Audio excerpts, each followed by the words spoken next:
Hello dear, इस video के अंदर आपका स्वागत है। इसके अंदर हम करने वाले हैं जी कंपाउंड इंटरेस्ट के ऊपर पहला lecture, concept lecture 1। Compound interest को हिंदी में बोलते हैं चक्रवृद्धि ब्याज। इससे पहले हमने सिंपल इंटरेस्ट किया है। कंपाउंड इंटरेस्ट और सिंपल इंटरेस्ट में छोटा सा डिफरेंस होता है, हालांकि आपको सब कुछ यहाँ पे सीखने को मिलेगा। कंपाउंड इंटरेस्ट के क्वेश्चंस को सोल्व करने के जो बेस्ट मेथड्स हैं, जो फास्टेस्ट मेथड्स हैं, वो सारे इसके अंदर मैं आपको सिखाने वाला हूँ। यहाँ पर एक छोटी सी बात का आपने ध्यान रखना है। क्या बात का ध्यान रखना है कि कंपाउंड इंटरेस्ट के क्वेश्चंस को सोल्व करने के कई बार कई तरीके हो जाते हैं। यानी कि 4 तरीके मैं आपको स्टार्टिंग में बताऊंगा, 5वां तरीका मैं आपको बाद में बताऊंगा, तो 5 तरीके मैं आपको बताऊंगा। तो यहाँ पर फिर गड़बड़ क्या हो सकती है? गड़बड़ ये हो सकती है कि आप कंफ्यूज हो जाएं, है ना। बट फिर भी मैं स्टार्टिंग से सारे मेथड्स को लेकर चलूँगा, बहुत ही तसल्ली से उनको एक्सप्लेन करूंगा ताकि 1% भी गड़बड़ ना हो। तो फिर भी सेफ साइड में रहने के लिए मैं आपको ये बोल रहा हूँ कि अगर मान लो आपको कंसेप्ट लेक्चर 1 आपने किया और आपको फिर भी थोड़ा सा कन्फ्यूजन रह गया कि यार उतनी अंडरस्टैंडिंग नहीं आ पाई, तो वो बिल्कुल नेचुरल है। और अगर अंडरस्टैंडिंग आ पाई तो बहुत ही बढ़िया, और मोस्ट प्रोबेबली अंडरस्टैंडिंग आ जाएगी। फिर भी अगर थोड़ा मोटा कन्फ्यूजन हो गया तो आपने टेंशन नहीं लेनी है, इसी लेक्चर को दोबारा देख लेना, थोड़ी सी और बेटर अंडरस्टैंडिंग हो जाएगी और फिर आगे कंटिन्यू कर लेना। अदरवाइज़ मैं इस तरीके से बताऊंगा कि कन्फ्यूज़न होने के बहुत ही मिनिमम चांसेस हैं। फिर भी हो जाए तो मैंने आपको बता दिया कि टेंशन नहीं लेनी। क्लियर है? तो स्टार्टिंग से मैं इन मेथड्स को साथ लेके क्यों चल रहा हूँ, ताकि स्टार्टिंग से सारे मेथड्स के ही अंदर आपको मैच्योरिटी आ जाए। कहाँ पर कौन सा मेथड यूज़ करना है, कहाँ पर कौन सा मेथड बेटर रहेगा, है ये स्टार्टिंग से हमें चीज़ें पता चलती हुई चलेंगी। ठीक है, तो स्टार्ट करें। तो सबसे पहले तो हम ये समझ लेते हैं कि भाई कंपाउंड इंटरेस्ट और सिंपल इंटरेस्ट में फ़र्क क्या होता है ना। हमने इससे पहले सिंपल इंटरेस्ट किया है, अब हम कंपाउंड इंटरेस्ट कर रहे हैं, तो क्या मामला है, इनमें क्या फ़र्क है, एक बार एग्जांपल से हम समझ लेते हैं। ठीक है, बेसिकली अगर मैं एक लाइन में फ़र्क बताऊं तो एक लाइन में फ़र्क ये है कि जो कंपाउंड इंटरेस्ट है उसके अंदर ब्याज के ऊपर ब्याज लगता है, ब्याज के ऊपर भी ब्याज लगता है। ठीक है, इसका मतलब क्या है? आपने बहुत बार ये चीज़ सुनी होगी, लेकिन इसका मतलब क्या है? इसका मतलब ये है कि मान लो किसी बंदे ने 1000 रुपये लिए, ठीक है, जो रेट ऑफ इंटरेस्ट है वो है 10% पर एनम। ठीक है, और यहाँ पर हम बात करेंगे जी 3 साल की सपोज। ठीक है, time is equal to 3 year. तो यहाँ पर मान लो अगर मैं सिर्फ 1 साल के बाद की बात करूँ, तो 1 साल के बाद सिंपल इंटरेस्ट के थ्रू कितने रुपए देने पड़ेंगे? 1000 रुपये लिए हैं, 10% रेट ऑफ इंटरेस्ट है। ठीक है, मैं सिर्फ ब्याज की बात नहीं कर रहा कि ब्याज कितना लगेगा, ओवरऑल कितने रुपए देने पड़ेंगे। ओवरऑल 1000 रुपये प्लस 10% 1 साल का ब्याज। तो 1 साल के बाद की बात कर रहे हैं, 3 साल की बात बाद में करेंगे। तो इसका 10% कितना है? इसका 10% है जी 100। तो 1100 रुपये टोटल देने पड़ेंगे 1 साल के बाद, अगर आप सिंपल इंटरेस्ट के थ्रू चल रहे हो। ठीक है, 2 साल के बाद अगर 1 साल का ब्याज इसका 10% 100 है, तो 2 साल के बाद जो रुपए देने पड़ेंगे वो 1200 देने पड़ेंगे। तो 1 साल के अंदर जो हमने ब्याज लगाया वो क्या है? वो है 10%। 10% किसका? 10% है जी 1000 का। 2 साल के अंदर जो हमने ब्याज लगाया वो है जी 20%। 20% किसका? इस 1000 का। 3 साल के बाद सिंपल इंटरेस्ट के थ्रू टोटल रुपए आपको देने पड़ेंगे, यहाँ पर अमाउंट का जिक्र हो रहा है, वो देने पड़ेंगे जी 30%। 30% किसका? इसका। प्रिंसिपल बदल ही नहीं रहा, है ना। 1 साल का ब्याज 10%, 2 साल का ब्याज 20%, 3 साल का ब्याज 30%।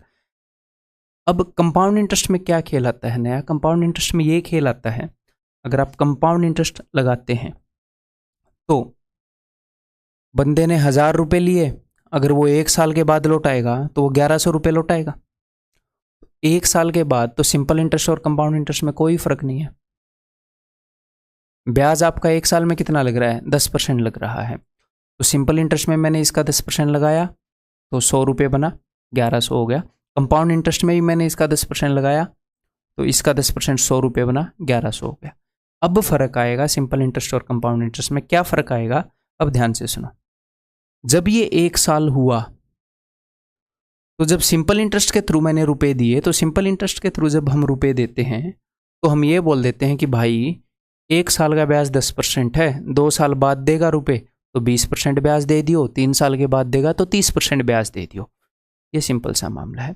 लेकिन कंपाउंड इंटरेस्ट में क्या है, समझने की कोशिश करिएगा। 1 साल के बाद मैं अपने दोस्त के पास गया, मैंने जिसको रुपए दिए थे, 1 साल के बाद उसने मुझे कितने रुपए देने हैं, उसने मुझे रुपए देने हैं 1100। तो मैंने उसको बोला कि भाई या तो तू अभी मेरे को 1100 रुपये दे दे, सिंपल बात है, आज तूने मेरे 1100 रुपये देने हैं, मैं आज तेरे से 1100 रुपये लेकर किसी और बंदे को दे सकता हूँ, और किसी और बंदे को इस चीज़ से तो मतलब नहीं है ना मैं 1100 रुपये कैसे लाया, 1000 रुपये प्रिंसिपल था, 100 रुपये इंटरेस्ट था, उसको इससे क्या मतलब, उसको तो रुपये मिल रहे हैं, तो वो मेरे को कितने रुपये पर ब्याज देगा, वो मेरे को 1100 पर ब्याज देगा। अब इसी दोस्त के ऊपर मैं सिंपल इंटरेस्ट लगाता रहूँ तो ये तो मेरे को 1000 रुपये पर ही ब्याज देगा, 1000 का 10%, 2 साल में 1000 का 20%, 3 साल में 10 का 1000 का 30%। तो कंपाउंड इंटरेस्ट का क्या मतलब होता है, कंपाउंड इंटरेस्ट का मतलब होता है, अब ध्यान से सुनिएगा, कि 1 साल के बाद ये जो ब्याज बना है इसको हम प्रिंसिपल में ही जोड़ देंगे और हम इसको नया प्रिंसिपल मान लेंगे। यानी कि मैंने उस दोस्त को 1 साल के बाद फ़ोन करके बोल दिया कि भाई साहब तेरी तरफ मेरे 1100 रुपये आते हैं, या तो आज के आज 1100 रुपये दे दे, या फिर मैं आज से 1100 पर ब्याज लगा रहा हूँ। सिंपल है, मतलब मैंने 1 साल के बाद जो ब्याज है उसको प्रिंसिपल में जोड़ा और नया प्रिंसिपल बना दिया, तो ये नया प्रिंसिपल है। ठीक है, अब अगले साल, अब सेकेंड ईयर का अगर मैं अमाउंट निकालूंगा या फिर सेकेंड ईयर का अगर मैं वो निकालूंगा ब्याज, तो वो मैं इसके ऊपर निकालूंगा, इसके ऊपर। इसका 10% कितना है, इसका 10% है 110। ठीक है, तो अब की बार जो अमाउंट होएगा मैं इसको 10% बढ़ाऊंगा और अब की बार अमाउंट आ जाएगा 1210। देखो 2 साल में फर्क आ गया।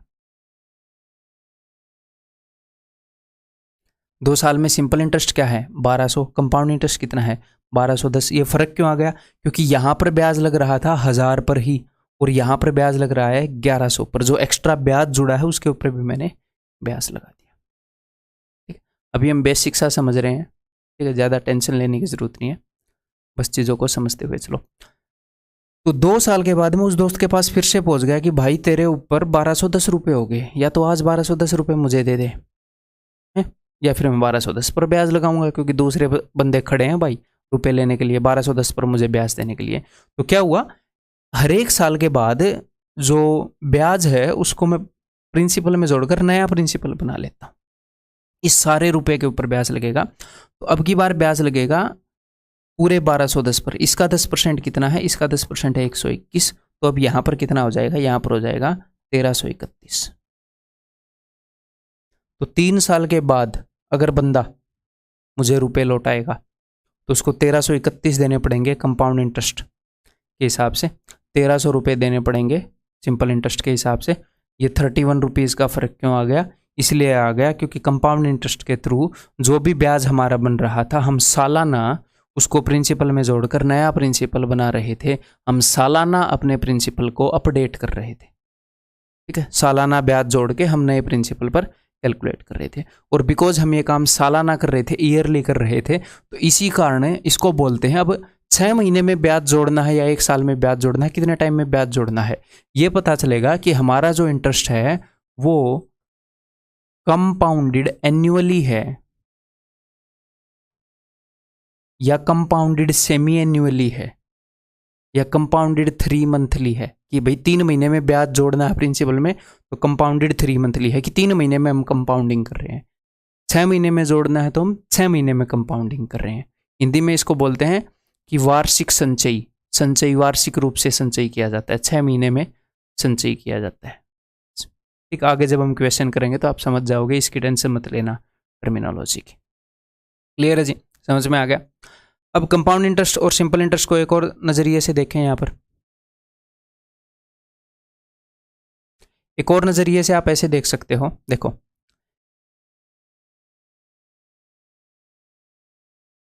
क्योंकि मैंने आपको यह बताया था कि सिंपल इंटरेस्ट जो है वो एपी है। ठीक है, अरिथमेटिक प्रोग्रेशन, हिंदी में समांतर श्रेणी। और कंपाउंड इंटरेस्ट क्या है मैं आगे आपको बताऊंगा कि जीपी है। ज्योमेट्रिक प्रोग्रेशन, ठीक है, गुणोत्तर श्रेणी, यहाँ पर गुणा चलती है। तो देखो अगर प्रिंसिपल 1000 रुपये है तो यहाँ पर 1 साल के बाद सिंपल इंटरेस्ट कितना होएगा, 1 साल में ब्याज लग रहा है 10%, तो इसका 10% है 100 रुपये, तो 1 साल में होएगा 1000 + 100 रुपये, 2 साल में हो जाएगा 1000 + 200 रुपये, 2 × 100, 3 साल में हो जाएगा 1000 + 300 रुपये, 4 साल में हो जाएगा 1000 + 400 रुपये एंड सो ऑन। तो ये एपी में चल रहे हैं, हर साल 100 ऐड हो रहा है, हर साल 100 ऐड हो रहा है, हर साल 100 ऐड हो रहा है। हर साल 100 ऐड क्यों हो रहा है कि हर साल जो ब्याज कैलकुलेट हो रहा है वो इसी वैल्यू पर हो रहा है, इसका 10% 100 ही रहेगा हमेशा, कितने ही साल के बाद कैलकुलेट कर लो, तो हर साल 100 ही ऐड होएगा। लेकिन यहाँ पर अब मेरी बात को ध्यान से सुनिएगा, यहाँ पर मैंने अपने दोस्त को ये बोल रखा है कि भाई ये 1000 रुपये ले जा, अगर 1 साल के बाद देगा तो 10% बढ़ा के मेरे को दे दियो, अगर 2 साल के बाद देगा तो 2 बार 10% बढ़ा दियो। क्यों मैं बोल रहा हूँ, देखो अगर मेरा फ्रेंड 1 साल के बाद मेरे को रुपए देगा तो मैं इसके अंदर इसका 10% जोड़ दूंगा, है ना, और वो रुपए कितने हो जाएंगे, 1100। अब उसने मुझे रुपए लौटाए नहीं, 1 साल के बाद मैं उसको गया कि भाई 1100 रुपये बन गए तो दे दे वापिस, वो बोला यार अभी तो रुपए है नहीं, मुझे और यूज़ करने, मैं कहा कोई दिक्कत नहीं है, 1 साल के बाद दे दियो, 10% और बढ़ा लियो।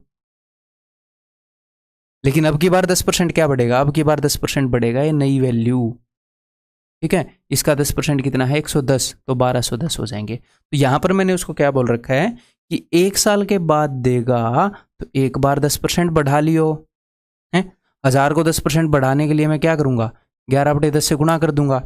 लेकिन उसने 1 साल बाद नहीं दिए तो मैंने फिर से 10% बढ़ा दिए, इसको डिटेल में आगे डिस्कस करेंगे, हैं। उसने यहाँ पर भी नहीं दिए तो मैंने बोला भाई कोई दिक्कत नहीं है, 10% फिर से बढ़ा ले तू, हैं,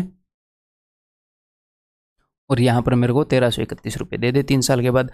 चौथे साल के बाद फिर से 10% बढ़ा ले जो नई वैल्यू है उसको, तो यहाँ पर 10% 1000 का ऐड हो रहा है, यहाँ पर 10% नए प्रिंसिपल का ऐड हो रहा है, 1 साल के बाद ये प्रिंसिपल बन जाता है, ठीक है, क्लियर है। इसको और डिटेल में समझेंगे और मज़ेदार तरीके से समझेंगे, अलग अलग नज़रियों से हम समझेंगे, ठीक है। तो अभी सबसे पहला तरीका है जी अमाउंट निकालने का या कंपाउंड इंटरेस्ट निकालने का, दैट इज़ यूजिंग फ्रैक्शन। तो ये मैं आपको बता देता हूँ, ठीक है।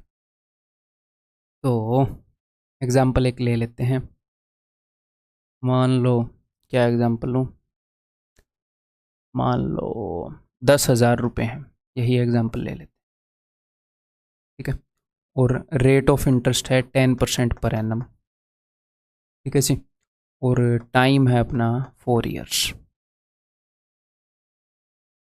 ठीक है।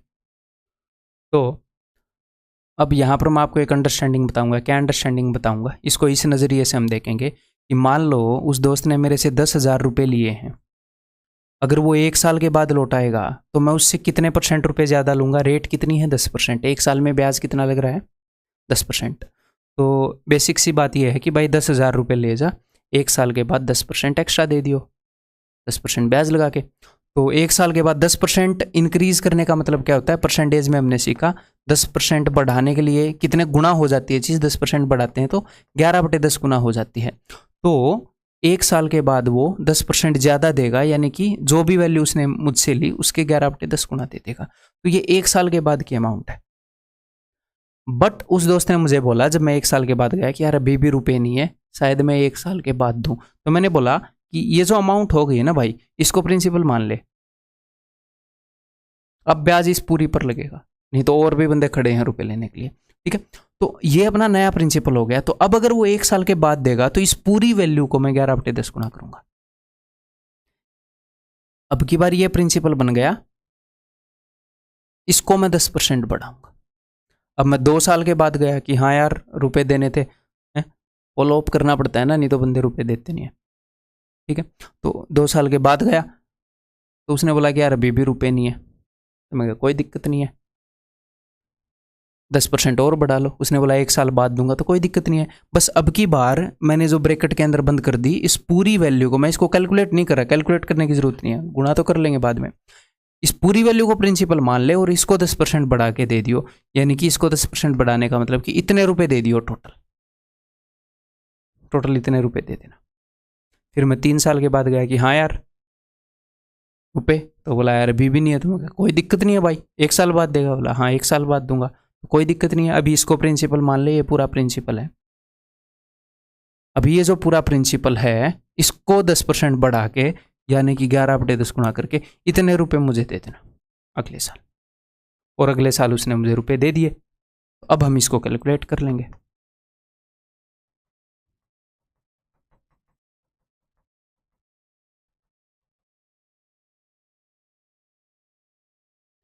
चार जीरो से 4 जीरो गई, ये हो गई 11 की पावर 4।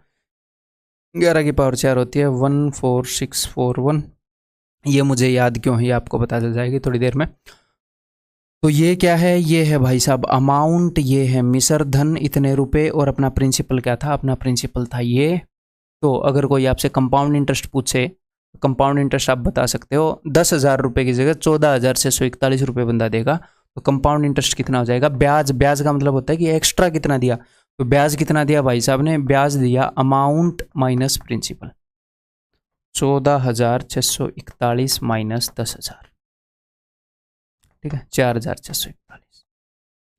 हम इतने लंबे तरीके से नहीं निकालेंगे चीज़ों को, यहाँ पर हमें चीज़ों को समझना ज़रूरी है।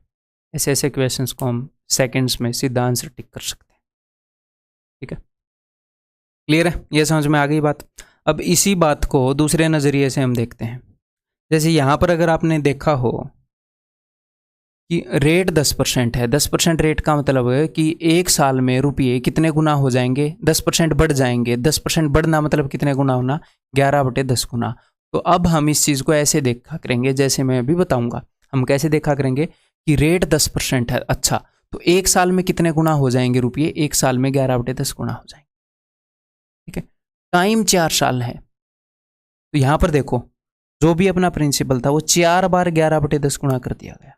अगर टाइम 3 साल होता तो 3 बार 11/10 गुणा कर दिया जाता, 2 साल होता तो 2 बार 11/10 गुणा कर दिया जाता। तो कुल मिला के कंपाउंड इंटरेस्ट में मैं अपने दोस्त को ये बोल रहा हूं 11/10 गुणा करने का मतलब क्या है, 11/10 गुणा करने का मतलब है 10% बढ़ाना। तो मैं उसको बेसिकली ये बोल रहा हूं, ध्यान से सुनिएगा भी, मजेदार चीज है कि मान लो उसने मुझसे P रुपए लिए थे। मैंने बोला कि कोई दिक्कत नहीं है, तू भाई कितने भी साल के बाद दे दे, कोई दिक्कत नहीं है, मैं बुरा नहीं मानने वाला। रेट 10% पर एनम है, कंपाउंड इंटरेस्ट लगेगा। तो अगर तुम 1 साल के बाद दोगे तो इस वैल्यू से 10% बड़ी वैल्यू दे दो, ये नई वैल्यू आएगी, इससे थोड़ी 10% बढ़ेगी। अगर तुम 1 और साल लोगे तो इस नई वैल्यू को 10% बढ़ा देना, ये कुछ नई वैल्यू आएगी इससे भी बड़ी। अगर और 1 साल के बाद दोगे तो इस नई वैल्यू को भी 10% बढ़ा देना। तो मैं उसको ये बोल रहा हूँ कि कोई दिक्कत नहीं है, तू कितने ही टाइम के बाद दे दे। अगर तू मुझे 3 साल के बाद देगा तो 3 बार 10% बढ़ा लियो, 4 साल के बाद देगा तो 4 बार 10% बढ़ा लियो। तुम्हारा रुपया हर साल 10% बढ़ेगा, हर साल। तुम देने में जितना लेट करोगे उतना ज़्यादा रुपया देना पड़ेगा। हर साल 10% बढ़ रहा है, हर साल पिछले वाले से 10%। ये प्रिंसिपल था 0 साल पर, 1 साल बाद इससे 10% ज़्यादा देना पड़ा। या तो आज दे दो या फिर 2 साल बाद दोगे तो इससे 10% ज़्यादा देना पड़ेगा, या तो आज दे दो, अगर 3 साल बाद दोगे तो इससे 10% ज़्यादा देना पड़ेगा, ठीक है। और 10% ज़्यादा करने के लिए परसेंटेज में मैंने आपको बता रखा है, किसी भी चीज़ को 10% बढ़ाने के लिए 11/10 से गुणा कर दो। तो अगर आपने अमाउंट निकालना है, प्रिंसिपल अपना ये है, आपने 1 साल बाद का निकालना है तो 11/10 से 1 बार गुणा कर दो। 2 साल बाद का निकालना है तो 2 बार गुणा कर दो। 2 साल बाद बंदा रुपए देगा तो 2 बार 11/10 गुणा हो चुके होंगे। 3 साल बाद देगा तो 3 बार हो चुके होंगे। 4 साल बाद देगा तो 4 बार हो चुके होंगे। सिंपल सी बात है। मान लो अगर रेट जो है वो 5% पर एनम है, ठीक है, तो जो अमाउंट होएगा वो कितना हो जाएगा, वो हो जाएगा प्रिंसिपल के कंपैरिजन में। अमाउंट प्रिंसिपल के कंपैरिजन में 5% चीज़ को बढ़ाने का मतलब है 105/100। उम्मीद है कि आपको ये फ्रैक्शन याद होंगी परसेंटेज वाली अभी तक, यानी कि 21/20 गुणा करना। मान लो टाइम है 3 ईयर्स। अब इस बात को ध्यान से सुनिएगा, है भावनाएं मैं आपको समझाने की कोशिश कर रहा हूँ कि अगर rate of interest 5% per annum है तो इसका मतलब है कि मनी जो है वो 21/20 गुना होएगा 1 साल में। कितने साल की बात है? 3 साल की बात है, तो कोई दिक्कत नहीं है। 1 साल में 21/20 गुना हो रहा है, तो 3 साल में 3 बार 21/20 गुना हो जाएगा। बस ये रिलेशन आएगी, ठीक है, इतने गुना हो जाएगा। ठीक है जी, क्लियर है?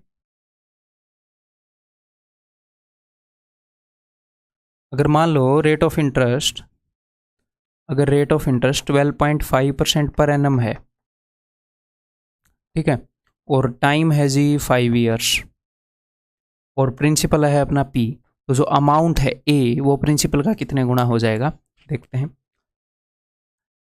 रेट 12.5% है, यानी कि 1/8, यानी कि 9/8 गुना होना। 12.5% किसी भी चीज़ को बढ़ाना मतलब 1 + 1/8, 9/8 गुना होना। तो हर साल 9/8 गुना हो जाएगा ये सम, इस रेट के हिसाब से। तो कितने साल तक बढ़ रहा है वो सम? 5 साल तक बढ़ रहा है, तो 5 बार 9/8 गुना होगा, 9/8 की पावर 5, 5 बार 9/8 गुना। क्लियर? अब इसी तरीके से अगर हमने कंपाउंड इंटरेस्ट निकालना हो, तो सर यहाँ पर तो आप अमाउंट निकाल निकाल के बता रहे हो इतनी देर से, अगर हमें कंपाउंड इंटरेस्ट निकालना हो तो कोई दिक्कत नहीं है, देखते हैं। यहाँ पर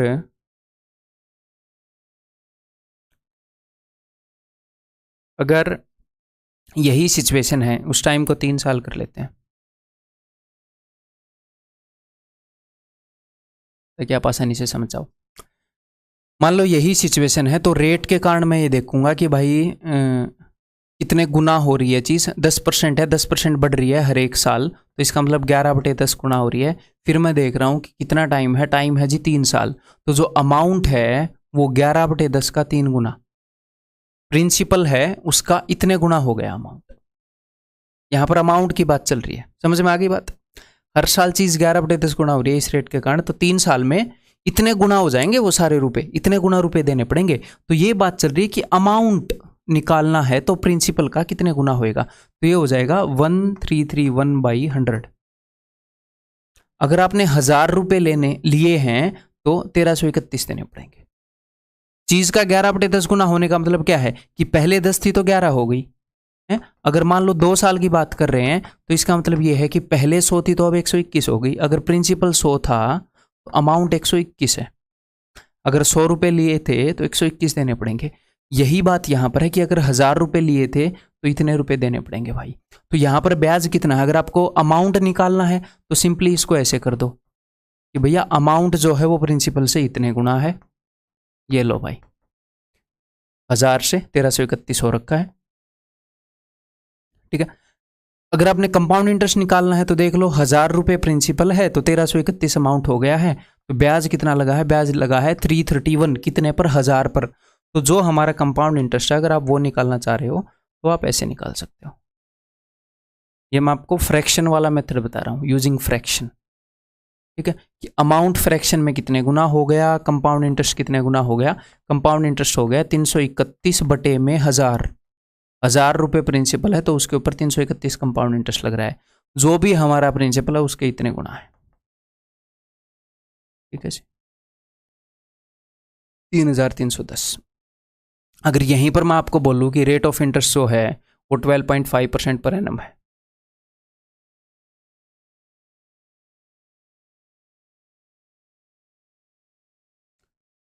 12.5% पर एनम है। अगर आपको अमाउंट निकालना है तो अमाउंट जो हो कितने गुना हो गया है, वो हर साल में 9/8 गुना हो रहा है हर साल में। तो 3 साल के अंदर भाई साहब 729/512 गुना हो चुका है वो। अगर प्रिंसिपल 512 है तो अमाउंट 729 हो चुका है, ठीक है। इतने गुना हो गया अमाउंट। पहले कितना था? पहले 10,000 था, तो 10,000 का इतने गुना हो गया। ये अभी डेसिमल में आएगा बट मैं आपको कंसेप्ट समझा रहा हूँ, ठीक है। अगर यहीं पर आपको कंपाउंड इंटरेस्ट निकालना है तो कोई दिक्कत नहीं है। प्रिंसिपल 512 है, वो 729 अमाउंट हो चुका है, तो ब्याज कितना लगा इस दरमियान बताइए। 9 में से 2 गए 7, 2 में से 1 गए 1, 7 में 5 गए 2, 217 आउट ऑफ 512 इतने गुना ब्याज लग रखा है प्रिंसिपल का। तो ये लो, वहाँ पर वैल्यूज ऐसी होंगी जब हम इस मेथड से निकालेंगे तो वो कट रही होंगी आपके एग्जाम, ठीक है। नहीं कट रही होंगी तो हम काट देंगे, टेंशन, ठीक है। समझ में आ गई फ्रैक्शन वाला मेथड अगर हम यूज़ करेंगे तो। Next method, effective rate percentage और CI in percentage of principal. या तो हम उसको ये बोल सकते हैं कि इफेक्टिव रेट परसेंटेज वाला मेथड अपने नोट्स के अंदर जब आप लिखोगे, या फिर आप ये लिख सकते हो कि कंपाउंड इंटरेस्ट परसेंटेज में कितना है प्रिंसिपल का, कंपाउंड इंटरेस्ट इन परसेंटेज। ये मैं कहना क्या चाह रहा हूँ ये मैं आपको अभी बता देता हूँ। देखो, मान लो हमने परसेंटेज में किया है कि मान लो यहाँ पर एक वैल्यू थी, कोई भी एक वैल्यू मान लो x, ठीक है, इसको मैंने पहले 10% बढ़ाया, नई वैल्यू आई, फिर मैंने इसको 10% बढ़ाया, नई वैल्यू आई, ठीक है। तो ये वैल्यू क्या है, ये वैल्यू है y। तो मैंने आपको क्या बताया है, मैंने आपको ये बताया है परसेंटेज के अंदर, x को जब आपने 10% बढ़ाया तो 11/10 गुना हो गया, जब 10% बढ़ाया तो 11/10 गुना हो गया इक्वल टू y। इसको 10% बढ़ाया यानी कि 11/10 गुना, फिर जो नई वैल्यू आई उसको 11/10 गुना, 2 बार 10% बढ़ाया है तो नई वैल्यू आ गई y। तो ये रिलेशन मैंने आपको परसेंटेज के अंदर सिखाई है। यही चीज़ कंपाउंड इंटरेस्ट है कि जो प्रिंसिपल है हर साल 10% बढ़ रहा है, हर साल 12.5% बढ़ रहा है, तो परसेंटेज ही है कि वहाँ पर कुछ और वैल्यूज बढ़ रही थी, यहाँ पर प्रिंसिपल बढ़ रहा है, हर साल 10% रुपये ज़्यादा देने पड़ रहे हैं, ठीक है। तो यहाँ पर हम 2 मेथड से करते थे। एक तो मेथड हो गया ये, जैसे अगर मैं आपको ये बोलूँ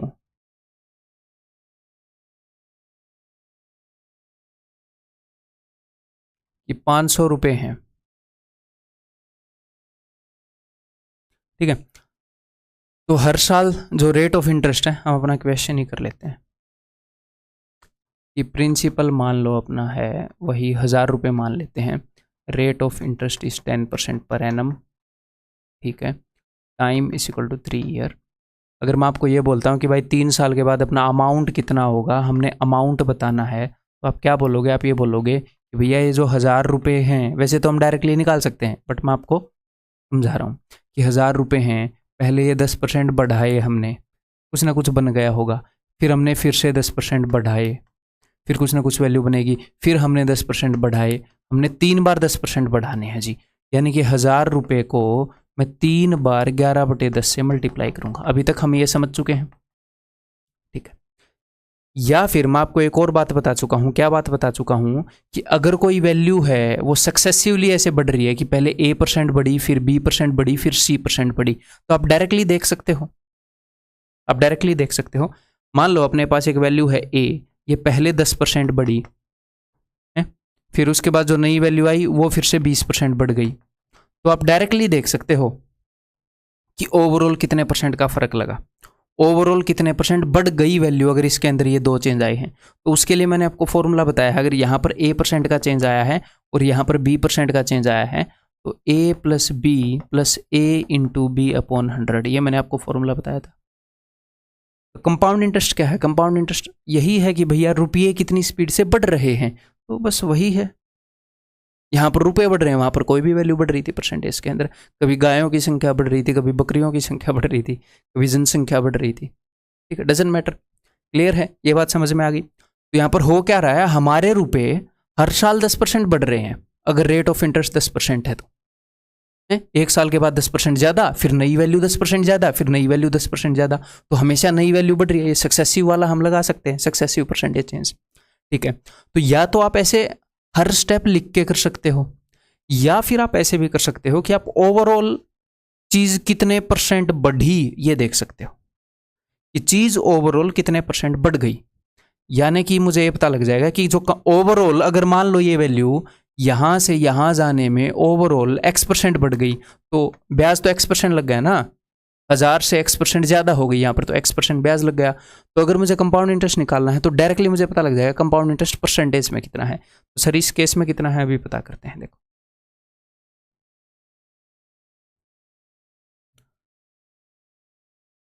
तो 10% बढ़ाना है हमने चीज़ को 3 बार। अगर चीज़ कोई भी वैल्यू अगर 3 बार 10% बढ़ जाती है तो वो नेट कितने परसेंट बढ़ती है, तो इनके ऊपर हम फॉर्मूला लगाएंगे ये वाला। 10 + 10 21 हो जाएगा ये, 10 + 10 20 × 10 × 10/100, यही फॉर्मूला मैंने लगाया है। फिर इन दोनों के ऊपर हम वो फॉर्मूला लगाएंगे तो ये हो जाएगा 33.1%। तो आप सक्सेसिव परसेंटेज का फॉर्मूला लगा सकते हो। और ये क्या चीज़ है, ये है कंपाउंड इंटरेस्ट, कि जो कंपाउंड इंटरेस्ट है दैट इज 33.1% ऑफ प्रिंसिपल। समझ में आ गई बात।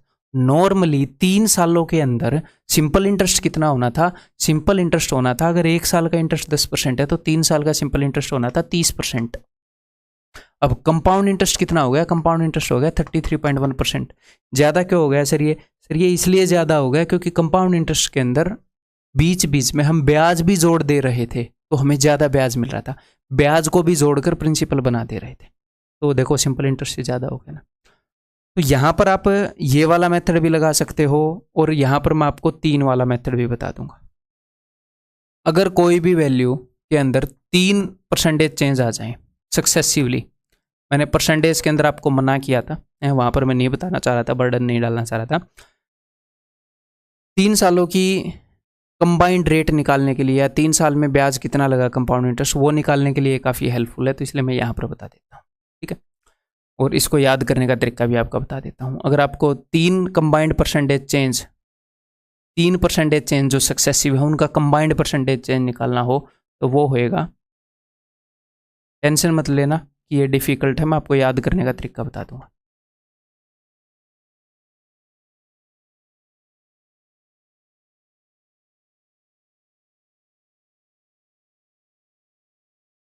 ठीक है, देखो आपने इसको कैसे याद करना है, आपने इसको ऐसे याद करना है, यहाँ पर मैंने ए बी सी को अकेले अकेले लिया है, यहाँ पर मैंने ए बी बी सी सी ए इनके 2-2 के ग्रुप बनाए हैं, और यहाँ पर मैंने ए बी सी इनका 3 का ग्रुप बनाया है। तो जब मैंने अकेले अकेले लिया है तो इसके मैंने नीचे 100 कितनी बार लिखा, 0 बार। जब मैंने एक एक का ग्रुप लिया तो एक से एक छोटा क्या होता है, 0, यानी कि मैंने 100 लिखा ही नहीं, ठीक है। जब मैंने 2-2 का ग्रुप लिया, ए बी सी के 2-2 के जितने भी ग्रुप बन सकते थे, ए बी बी सी सी ए, तो मैंने 2-2 का ग्रुप लिया तो 1 बार 100 लिखा। जब मैंने 3 का ग्रुप लिया तो मैंने 2 बार 100 लिखा। समझ में आ गई बात। ऐसे ही 2 वाला था। अगर आप A% और B% को, वैसे प्रूव करने के लिए हम इसको प्रूव कर सकते हैं परसेंटेज से, बट उससे क्या ही मिल जाएगा, उससे याद रखने में तो मदद होएगी नहीं।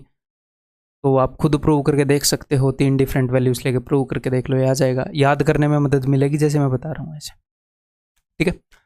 2 वाला है, जब मैं इनको एक एक करके लिख रहा हूँ तो नीचे मैं 100 लिख नहीं रहा। जब मैंने 2-2 की गैंग लिखी A × B, 2-2 का ग्रुप लिखा तो मैंने 1 बार 100 लिख दिया। क्लियर है। अब इसके ऊपर मैं लगा के आपको बताता हूँ आप कैसे करोगे। मान लो 3% चेंजेस हैं, 10%, 20%, 30%, तो 30 और 20 50 और 10 60, प्लस अब 2-2 के जोड़े बनेंगे, 10 × 20 200, प्लस 20 × 30 600, प्लस 30 × 10 300 डिवाइडेड बाई 100, ठीक है। प्लस इन तीनों का जोड़ा 10 × 20 × 30, और उसके बाद नीचे 200 आएंगे, बस 2 बार ही 100 आएगा, ठीक है। तो यहाँ पर तो ये 100 कैंसिल आउट हो जाएंगे, इससे यहाँ पर 3 0 कैंसिल आउट हो जाएंगी, तो ये कितना आ जाएगा, 6 और 3 9 और 2 11, 71 पॉइंट 3 दूनी 6, 71.6%।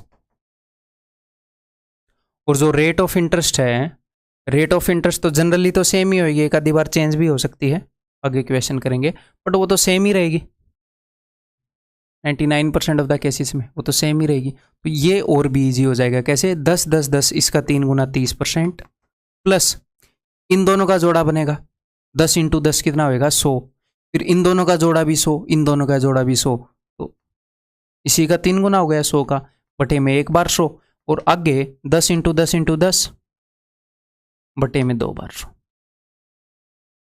ठीक।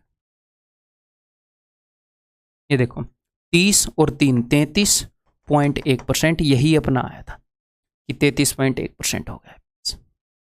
क्लियर है जी। तो दूसरा तरीका अपना क्या है, दूसरा तरीका अपना ये है कि हम ये निकाल लेते हैं जो रेट ऑफ इंटरेस्ट है उसके हिसाब से कि 3 सालों में नेट कितना ब्याज लग रहा है परसेंटेज में डायरेक्टली, कि भैया 33.1% ऑफ प्रिंसिपल इतना ब्याज लग गया। अब इसका 33.1% निकाल लो, इसका 1% कितना है, इसका 1% है 10, तो 33.1% कितना हो जाएगा, इतना 331, यही हमने निकाला था 3 साल के लिए, अगर याद हो तो यहाँ पर डायरेक्टली ये पता लग जाएगा कि ब्याज कितने % बन रहा है। अगर रेट ऑफ इंटरेस्ट यहाँ पर बंदे ने बता दी, मान लो प्रिंसिपल उसने बता दिया कि भैया 10,000 रुपये है, रेट ऑफ इंटरेस्ट जो है वो 5% पर एनम है, और आपका टाइम जो है वो 3 साल। अब यहाँ पर कई बंदों के दिमाग में आएगा 4 साल हो गया तो फिर 4 साल के लिए अलग से फॉर्मूला नहीं करेंगे, 2 जोड़े एंड आगे हम करने वाले हैं क्वेश्चन, ठीक है, टेंशन मतलब। तो अब हम वो फॉर्मूला लगा सकते हैं, ठीक है। 5 5 5 आपको पता है 3 बार ही 5 जुड़ेगा तो 15% प्लस 5 × 5 25, ऐसा ही 3 बार। अब मैं इसको एक्सप्लेन नहीं करूँगा, फॉर्मूला वो देखो क्या मैं बोल रहा हूँ। तो 1 बार 100, फिर उसके बाद 5 5 5 125 और 2 बार 100, ठीक है। तो ये कितना हो जाएगा 25 चौके 100, या फिर ऐसे कर लेते 25 × 75, 15.75 तो ये हो ही जाता। और उसके बाद कितना है ये 0.0125, तो ये आ गया आपका एग्जैक्ट आ जाएगा 5 2 7 7 और 1। क्या करत रहे भैया, मच्छर लड़ रहे हैं ना, इसलिए मैं जल्दी कर रहा हूँ। रुको, ये तो लड़ते रहेंगे। ना खून पी गए मतलब, चलो 5 2 6 7, ठीक है, क्लियर है जी। तो ये चीज़ समझ में आ गई कि हम ये निकाल सकते हैं कि ओवरऑल जो कंपाउंड इंटरेस्ट है वो परसेंटेज में कितना है, 3 साल में कितना है, 4 साल में कितना है। अगर आप 4 साल में निकालना चाहते हो तो अगर किसी चीज़ को सक्सेसिवली 4 बार 5% बढ़ाएं तो वो क्या होएगा, ये चीज़ हम आगे देखेंगे। अब ये हो सकता है आपको लगे सर ये तो भयंकर कैलकुलेटिव है, ये करना भी सीखेंगे और मेथड भी हम सीख रहे हैं जब ऐसे कैलकुलेटिव हो जाए।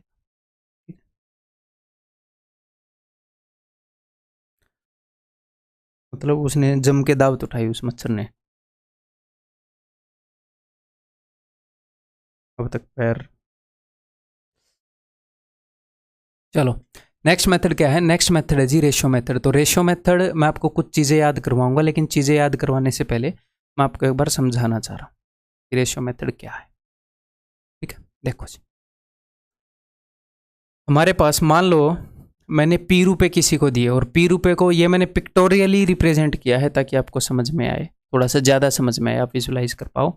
मान लो मैंने ये इतने रुपए किसी को दे दिए, जितने रुपए मैंने किसी को दिए ये डिब्बा उसको रिप्रेजेंट करता है, ठीक है। उसके बाद 1 साल के बाद, 1 साल 2 साल 3 साल, हम 3 साल तक कंपेयर करेंगे सिंपल इंटरेस्ट को और कंपाउंड इंटरेस्ट को। 1 साल के बाद अगर वो बंदा मुझे लौटाएगा तो वो क्या करेगा, वो मुझे प्रिंसिपल तो लौटाएगा ही लौटाएगा, साथ में ब्याज भी देगा। ये 1 साल का ब्याज, ठीक है। रेट जितनी भी है 10%, अगर मान लो रेट 10% है तो ये इसका 10% है, रेट 5% है तो प्रिंसिपल का ये 5% है, ठीक है। अगर वो 2 साल में मुझे रुपए लौटाएगा तो 2 साल में ओवरऑल अमाउंट कितना हो जाएगा, ये मैंने अमाउंट लिख रखे हैं, एक तो प्रिंसिपल हो गया और 2 साल का ब्याज हो गया। सिंपल इंटरेस्ट तो ऐसे ही काम करता है। 1 साल का ब्याज 100 रुपये, तो 2 साल का 200, 3 साल का 300, तो 3 साल में कितने रुपए लौटाएगा, अगर 3 साल के बाद लौटाएगा तो प्रिंसिपल और 3 बार ब्याज, ठीक है, क्लियर है। यही बात अगर कंपाउंड इंटरेस्ट की है तो 1 साल के बाद, तो पहले साल में जो प्रिंसिपल है वो सेम ही होता है, सिंपल इंटरेस्ट भी इसी के ऊपर लगा, कंपाउंड इंटरेस्ट भी इसी के ऊपर लगा, तो पहले साल का सिंपल इंटरेस्ट और कंपाउंड इंटरेस्ट बराबर होते हैं, ठीक है। अब दूसरे साल में क्या होगा, अब ये देखो, अब हम पिक्टोरियली समझेंगे। पहले साल में जब मैं 10% निकाल रहा था तो मैं इसके ऊपर निकाल रहा था, अब मैं किसके ऊपर निकालूंगा, अब नया प्रिंसिपल कौन सा है, ये पूरा नया प्रिंसिपल है। दूसरे साल का अगर मैं कंपाउंड इंटरेस्ट निकालूंगा तो ये जो पूरा रुपया बना है जितना भी, अब इनको आपको क्या लगेगा सर इनको जोड़ दो, मैं जोड़ूंगा नहीं, दोनों के ऊपर कैलकुलेट कर लेंगे ना, इसके ऊपर भी ब्याज लगा लेंगे, इसके ऊपर भी। तो अब देखो अगले साल का मैं अमाउंट निकालूंगा, कंफ्यूज नहीं होना। अमाउंट क्या होता है, अमाउंट होता है प्रिंसिपल प्लस इंटरेस्ट, यही होता है। मिश्र धन क्या होता है, मूलधन प्लस ब्याज। अगले साल का जब मैं अमाउंट निकालूंगा तो मैंने इस प्रिंसिपल को पहले ही लिख लिया, प्रिंसिपल मैंने लिख लिया क्योंकि नया प्रिंसिपल ये हो गया। अब मैं ब्याज लगाऊंगा, इसके ऊपर भी ब्याज लगाऊंगा और इसके ऊपर भी ब्याज लगाऊंगा। जब मैं हरे के ऊपर ब्याज लगाता हूं तो क्या आता है, ये इसका जो भी रंग का आप बोलना चाह रहे हो, पर्पल का, ब्लू का, ये जो भी वो आप बोल लो, ठीक है। तो ये ब्लू पर्पल कलर वाला आता है, मेरे को ये पर्पल ही दिख रहा है। हरे के ऊपर ब्याज लगाता हूं तो पर्पल वाला आता है। अब इसके ऊपर ब्याज लगेगा तो मान लो 10% रेट है, तो हरे का 10% ये पर्पल वाला है, हरे का 10% पर्पल वाला है, पर्पल का 10% ये ब्लैक वाला है, ये तीसरा ब्लैक है। अगर आपको रंग नहीं दिख रहे तो मान लो मेरी यही है, ठीक है। तो इसके ऊपर ब्याज लगेगा ये। तो देखो 2 साल में सिंपल इंटरेस्ट और कंपाउंड इंटरेस्ट में क्या फ़र्क आ गया। सिंपल इंटरेस्ट में सिर्फ ये 2 ब्लू वाले हैं, ज़्यादा टेंशन मत लो, ऐसे रंग से ही देख लो, ये 2 ब्लू वाले हैं। कंपाउंड इंटरेस्ट के अंदर ये ब्लैक वाला भी आ गया। और ये ब्लैक कैसे आया? ब्लैक तब आया जब मैंने 1 साल के ब्याज के ऊपर फिर से ब्याज लगाया था। अब अगले साल के लिए ये पूरा क्या हो जाएगा, अगले साल के लिए पूरा प्रिंसिपल हो जाएगा। अगले साल के लिए पूरा क्या हो गया, प्रिंसिपल। मैं प्रिंसिपल को लिख लूँ, 1 हरा 2 पर्पल 1 ब्लैक, 1 हरा 2 पर्पल 1 ब्लैक, मैंने प्रिंसिपल लिख दिया। अब मैं इसके ऊपर भी ब्याज लगाऊंगा, इसके ऊपर भी लगाऊंगा, इसके ऊपर भी लगाऊंगा, इसके ऊपर भी लगाऊंगा। अब मैंने इन तीनों के ऊपर ब्याज लगा दिया। जब मैं हरे पर ब्याज लगा रहा हूं तो पर्पल आ रहा है, जब मैं पर्पल पर ब्याज लगा रहा हूं तो ब्लैक आ रहा है, पर्पल पर ब्याज लगाने से ब्लैक आ रहा है। जब मैंने ब्लैक पर ब्याज लगाया तो मान लो रेड आया, थोड़ा सा और छोटा आ गया। क्लियर है? तो ये 3 साल का है। यहाँ से कुछ भी याद करने की जरूरत नहीं है, कुछ भी रटने की जरूरत नहीं है, मैं आपको खुद याद करवाऊंगा, खुद रटवाऊंगा। ठीक है, अब देखो, अब यहाँ पर एक इंटरेस्टिंग चीज़ हम देखेंगे, हैं, ताकि आप जो रेशियो मेथड में आपको बताऊं आप उस चीज़ को रिलेट कर पाओ। ये जो हरी हरी चीज़ है ये क्या है, ये है अपना प्रिंसिपल। ठीक है, और ये ब्लू कलर की चीज़ है ये क्या है, ये अपना है इंटरेस्ट, ब्याज, 1 साल का ब्याज। इसको मैं बोलता हूँ I1। I1 मैं क्यों बोल रहा हूँ, क्योंकि ये ब्याज की पहली जनरेशन है। ध्यान से सुनिएगा, प्रिंसिपल के ऊपर मैंने ब्याज लगाया तो आया I1। ठीक है, ये जो ब्लैक वाला है इसको मैं बोल रहा हूँ I2। सर आप इसको I2 क्यों बोल रहे हो, क्योंकि ब्याज के ऊपर ब्याज लगाया है, ये ब्याज का बेटा है। प्रिंसिपल के ऊपर ब्याज लगाया तो ब्याज आया, ब्याज के ऊपर भी ब्याज लगाया, वो ब्याज का बेटा है, यानी या फिर सेकंड जनरेशन का ब्याज है, सेकंड लेवल का ब्याज है। ये ब्याज कब आया है, ब्याज के ऊपर ब्याज लगाने से। ठीक है, ये सेकंड लेवल का ब्याज है, ये फर्स्ट लेवल का ब्याज है जो प्रिंसिपल पर लगाने से आता है। और ये जो लाल वाला है ये थर्ड लेवल का, इसको मैं बोलता हूँ I3। आगे से हम ये टर्मिनोलॉजी यूज करेंगे और ये बहुत ही ईजी रहेगी आपको चीज़ें समझाने के लिए। मैं हर एक बार ये डायग्राम थोड़ी बनाऊंगा, और ये मत सोचना कि ये डायग्राम नहीं बनाओगे, ये तो हमें पहले ही समझ में नहीं आ रहा। मज़ेदार होने वाली हैं चीज़ें, ठीक है, टेंशन मत लो। ठीक है, जितना मैं बता रहा हूँ उसके साथ जितना समझ में आ रहा है उतना ही समझते रहो, मैं उतना ही समझाना चाह रहा हूँ आपको, बिलीव मी, आगे और क्लियर होंगी। तो जस्ट मैं कुछ चीज़ें आपको दिखाना चाह रहा था। मैं क्या चीज़ें आपको दिखाना चाह रहा था कि ये चीज़ तो आप समझ गए इतना, ये प्रिंसिपल है। मान लो रेट जो है वो 10% है, 10% पर एनम, ये अपना प्रिंसिपल है। इस प्रिंसिपल का अगर मैं 10% निकाल दूं, प्रिंसिपल भी हम मान लेते हैं, मान लो प्रिंसिपल जो है वो अपना 8000 है। ठीक है, वैल्यूज में थोड़ा सा अच्छे समझ में आएगा। हमारा जो प्रिंसिपल है वो 8000 है, दिस इज प्रिंसिपल। अगर मैं इसका 10% निकाल दूं तो क्या आ जाएगा, तो आ जाएगा I1, यानी कि 800। 800 क्या है, I1, पहली स्टेज का ब्याज है जब मैं प्रिंसिपल के ऊपर ब्याज लगाता हूं। अब ब्याज के ऊपर भी ब्याज लगा दोगे तो आ जाएगा I2, ये सेकंड स्टेज का ब्याज है, ब्याज के ऊपर भी ब्याज, इसका 10% यानी कि 80। अब इसके ऊपर भी ब्याज लगा दोगे, इसका 10% 8, वो है I3। इसके ऊपर भी ब्याज लगा दोगे वो हो जाएगा 0.8, वो हो जाएगा I4। ब्याज की जनरेशन है, ब्याज का बेटा, उसका पोता, उसका पड़पोता, अगली अगली जनरेशन। क्लियर है जी? तो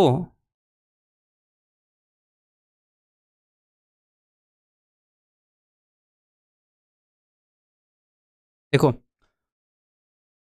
2 ईयर का जब मैंने कंपाउंड इंटरेस्ट देखा, अब यहां पर बात हो रही है कंपाउंड इंटरेस्ट की, जब मैंने 2 साल का कंपाउंड इंटरेस्ट देखा तो 2 बार तो मुझे मिला I1, ये I1 है, ये पर्पल वाला, 2 बार I1 और 1 बार I2।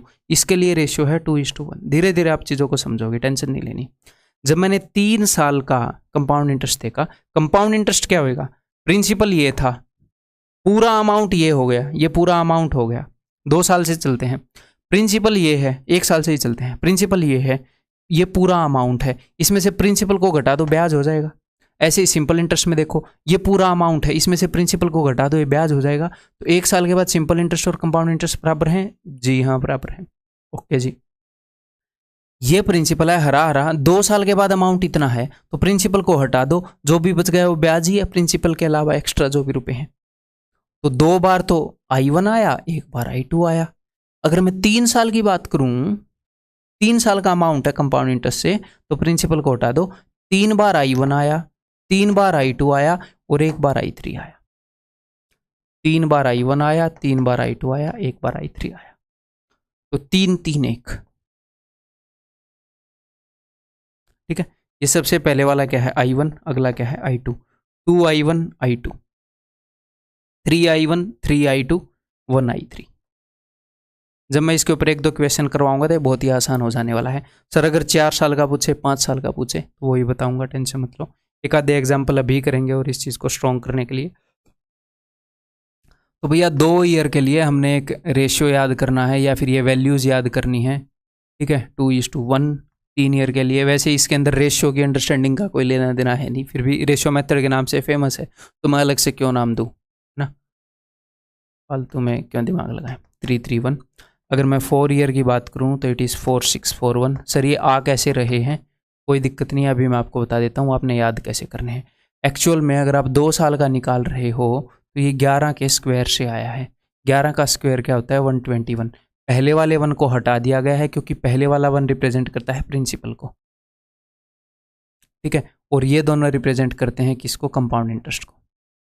ये पहले लेवल का ब्याज है, ये दूसरे लेवल का ब्याज है। 11 का स्क्वायर, जब मैंने 3 साल की बात की तो 11 के क्यूब से आया है। और ये नहीं है कि ये सिर्फ 10% पे लागू होगा, ये हर 1% पे लागू होगा। 11 का क्यूब है 1331। पहले वाले 1 को हटा दो, देखो 331। अगले वाला आया है 11 की पावर 4 से आया है, 14641। ये होती है 11 की पावर 4, तो हो गया 4641। तो सर हम क्या 11 की पावर 4 कैसे याद रखेंगे, 11 की पावर 3 तक तो हम याद रख सकते हैं, कोई दिक्कत नहीं है। आपने करना क्या है, आपने ये करना है कि आपने यहाँ पर 1 रखना है। मान लो आपको 2 और 1 याद है, आपने यहाँ पर 1 रखना है, फिर 1 और 2 का सम 3 है, फिर यहाँ पर मन में आपने 1 सोचना है क्योंकि 11 का स्क्वायर 121 है, 2 और 1 का 3। मान लो आपको 3 3 1 याद है, आपने 4 का निकालना है तो आपने 1 लिखना है। 1 और 3 का सम 4, 3 और 3 का सम 6, 3 और 1 का सम 4, बस यहीं पर खत्म हो जा। इनको निकालने के और भी मैं तरीके बता सकता हूँ बट ये एनफ है। और 4641 आपको याद हो जाने वाला है जब तक हम कोर्स करेंगे। 5 साल का भी निकालना है तो हम निकाल सकते हैं। जैसे मैंने यहाँ पर 1 लिखा, 1 और 4, इनके बीच में इनका सम लिख देना है। 1 और 4 के बीच में 5, 4 और 6 के बीच में 10, 6 और 4 के बीच में 10, और यहाँ पर मन ही मन में 1 मानना है। 4 और 1 के बीच में 5, 5 10 10 5 1। बट उसकी ज़रूरत नहीं है, बट आपको पता लग गया 5 का, अब आप 6 का भी निकाल लोगे ऐसे। ठीक है,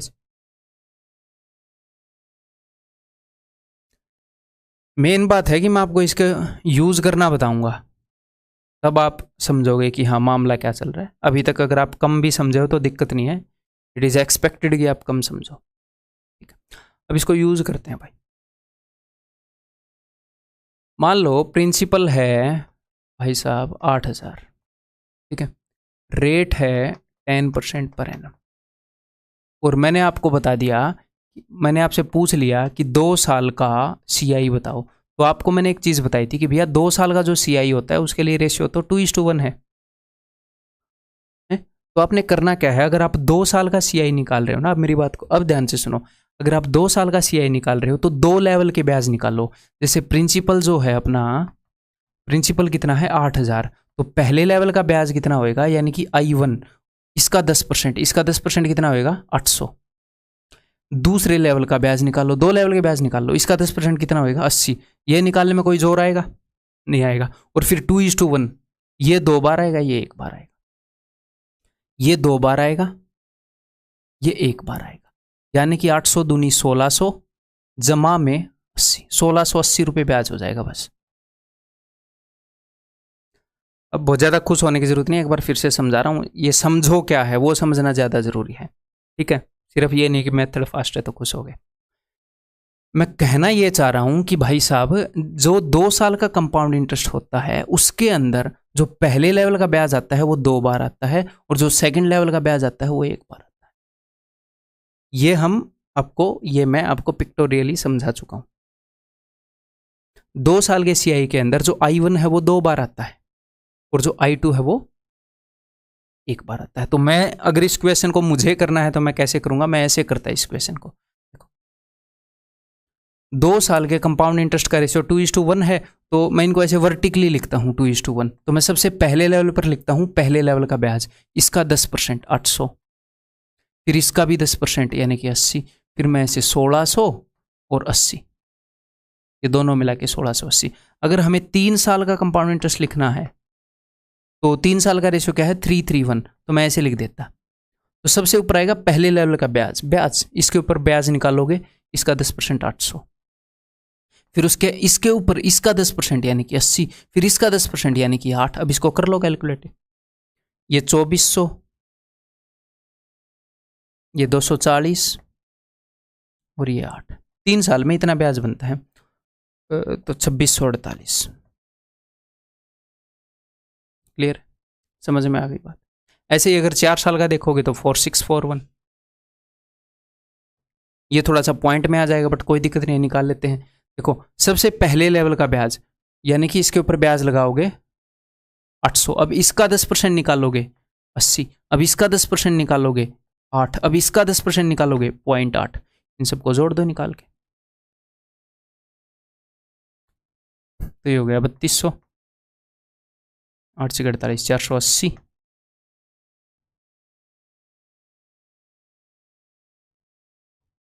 ये हो गया 32 और ये हो गया 0.8। 0.8 तो एंड में आएगा, ये हो जाएगा जी 2, 8 और 3 11, 4 2 4 1 7, तो ये हो गया 3712.8। तो 4 साल का दूसरे मेथड से निकालना थोड़ा सा कैलकुलेटिव हो जाता है, थोड़ा सा मुश्किल हो जाता है। इस मेथड से हम काफ़ी जल्दी निकाल सकते हैं।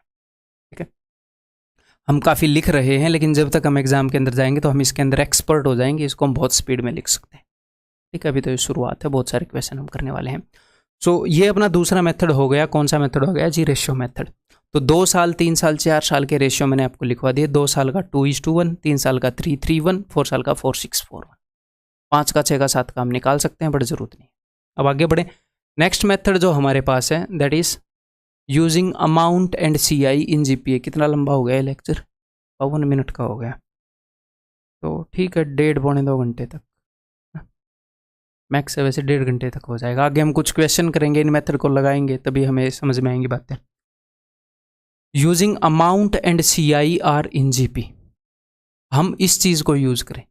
अमाउंट और जो कंपाउंड इंटरेस्ट है वो GP में होते हैं, कंपाउंड इंटरेस्ट के अंदर। कैसे होते हैं ये मैं आपको दिखाऊंगा, टेंशन नहीं लेनी, इसको रटना नहीं।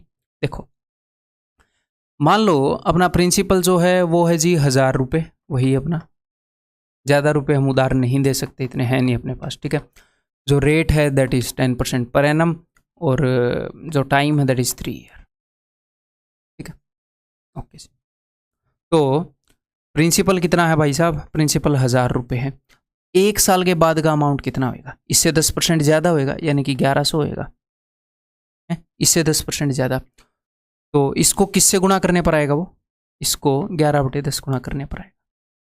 दूसरे साल का अमाउंट कैसे आएगा? वो इससे 10% ज़्यादा होएगा, इसको 11/10 गुणा करने पर आएगा।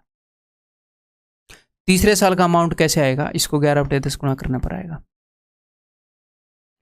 तो ये कौन सी सीरीज होती है जब चीज़ों को गुणा करने पर ऐसे आए? इसको भी सेम चीज़ से गुणा करने पर अगला टर्म आया, इसको सेम वैल्यू से गुणा करने पर अगला टर्म आया, इसको सेम वैल्यू से गुणा करने पर अगला टर्म आया। ज्योमेट्रिक प्रोग्रेशन बोलते हैं उसको, GP। ये GP है।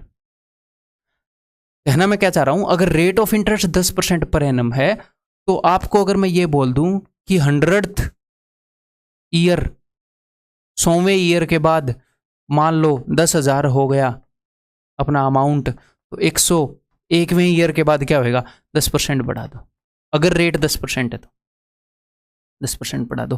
हर साल 10% बढ़ता रहेगा, हर साल सेम गुणा होता रहेगा। इसीलिए ये बोलते हैं कि जो कंपाउंड इंटरेस्ट है उसमें GP में होता है। क्या? ये तो है अमाउंट, ये मैंने अमाउंट लिखा ना मिस्टर धन, 1000, 1100, 1200, 10, 1300, 31, अमाउंट GP में होता है, और कंपाउंड इंटरेस्ट भी GP में होता है।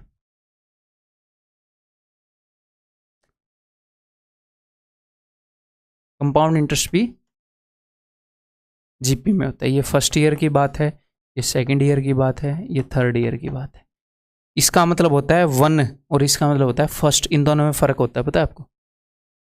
इसका मतलब है 2, इसका मतलब है सेकंड। ये रोमन न्यूमरल्स हैं, ये शायद इंग्लिश में भी एक कंसेप्ट में कार्डिनल नंबर वगैरह ऐसा करके, अभी मेरे को ध्यान नहीं है। ठीक है, अब देखो, अब ध्यान से मेरी बात को सुनिएगा। फर्स्ट ईयर का जो कंपाउंड इंटरेस्ट लगा, फर्स्ट ईयर का, मैं सिर्फ फर्स्ट ईयर की बात कर रहा हूं, वो किसके ऊपर लगा था? इसके ऊपर लगा था। इसका 10% कितना आया था? 100 रुपये। इसका 10%, इसके ऊपर 100 रुपये लगा, तभी तो 1100 रुपये हो गया ना 100 के ऊपर। सेकेंड ईयर का जो कंपाउंड इंटरेस्ट लगा वो इसके ऊपर लगा, क्योंकि प्रिंसिपल नया हो गया, तो इसका 10% लगा, तो इसका 10% कितना हो गया? 110। थर्ड ईयर का कंपाउंड इंटरेस्ट इसके ऊपर लगा, इसका 10% कितना हो गया? 121। मैं कहना क्या चाह रहा हूं, मेरी बात को ध्यान से सुनिएगा, कि अमाउंट 10-10% बढ़ता जा रहा है। ठीक है जी, अमाउंट 10-10% बढ़ता जा रहा है। फाइनल मेरी स्टेटमेंट को समझ लेना, वो एनफ है। ठीक है, जस्ट जितना आप समझ रहे हो, मैं बोल रहा हूं, अगर उस बात को समझ रहे हो, वो एनफ है। अमाउंट 10-10% बढ़ता जा रहा है, और हर साल हम जो ब्याज है वो हम नए अमाउंट पर निकाल रहे हैं। तो हम कौन से अमाउंट पर निकाल रहे हैं? 10% बड़े अमाउंट पर ब्याज निकाल रहा हूं मैं हर साल। हर साल 10% बड़े अमाउंट पर, हर साल 10% बड़े अमाउंट पर ब्याज निकाल रहा हूं। अगर मैं 10% बड़ी वैल्यू पर ब्याज निकाल रहा हूं, तो ब्याज भी तो 10-10% बढ़ता जाएगा हर साल। देखो, इससे 10% बड़ा है वो, इसका 10% कितना है? 10। इसका 10% कितना है? 11। देखो, इससे 11 बड़ा है, इसका 10% कितना है? 12.1।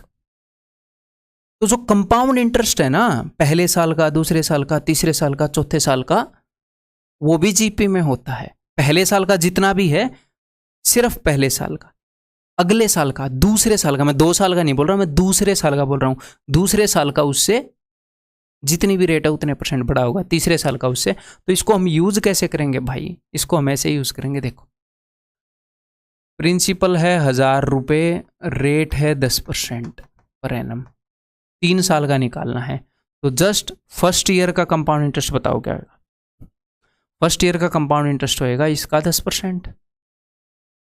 अब मैं सेकंड का आपको बता दूंगा। सेकंड ईयर का पता क्या होगा? क्योंकि मैंने आपको बता दिया कंपाउंड इंटरेस्ट तो जीपी में है, सेकंड ईयर का इससे 10 बड़ा होएगा, इससे 10 बड़ा, यानी कि इससे 10% बड़ा, सॉरी 10%, इससे 10% बड़ा, इसका 10% 10 है तो 110।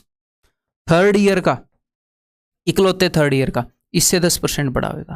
हर साल अगले साल का निकालना है तो 10% बड़ा, तो इसका 10% तो 11 है, तो 121। 3 साल का निकालना है, तीनों को जोड़ दो, 331। तो मैंने किस चीज़ को यूज़ कर लिया? मैंने यूज़ कर लिया कि कंपाउंड इंटरेस्ट की जो वैल्यूज़ हैं वो जीपी में होती हैं, तो उस चीज़ को यूज़ करके मैंने सिर्फ 1 साल का ब्याज निकाला, अगले सारे सालों का आ गया, मैं 10% बढ़ाता गया। अगर रेट 8% होती तो मैं 8% बढ़ाता जाता। ये भी एक मेथड है निकालने का। ठीक है, टेंशन नहीं लेने कि हम कौन सा मेथड यूज़ करेंगे, कभी हमें ये अच्छा लगता है, कभी हमें वो अच्छा लगता है। जब चैप्टर खत्म होएगा ना, तो आप महारथी हो चुके होंगे, मेरे साथ चैप्टर खत्म करेंगे तो दैट्स इट। ठीक है, बिना कोई टेंशन लिए। अगर मेरे होते हुए आपको टेंशन लेनी पड़ रही है, फिर हमारे होने का क्या फ़ायदा है? चलो, क्लियर है जी? कंसेप्ट समझ में आ रहा है? कंसेप्ट समझ में आना चाहिए बस। अब हम आगे बढ़ते हैं, हम एक आधे क्वेश्चंस करते हैं धीरे धीरे। इन मेथड्स का बर्डन अपने ऊपर नहीं लेना कि बहुत सारे मेथड बता दिए, रिलैक्स। देखो जी, और इन मेथड्स को रटने की टेंशन भी नहीं लेनी, बस अपने नोट्स के अंदर लिख लो। जैसे मैं एग्जांपल्स के साथ बता रहा हूँ, ऐसे एग्जांपल्स के साथ लिख लो, बस बाद में रिवाइज करने के काम आए।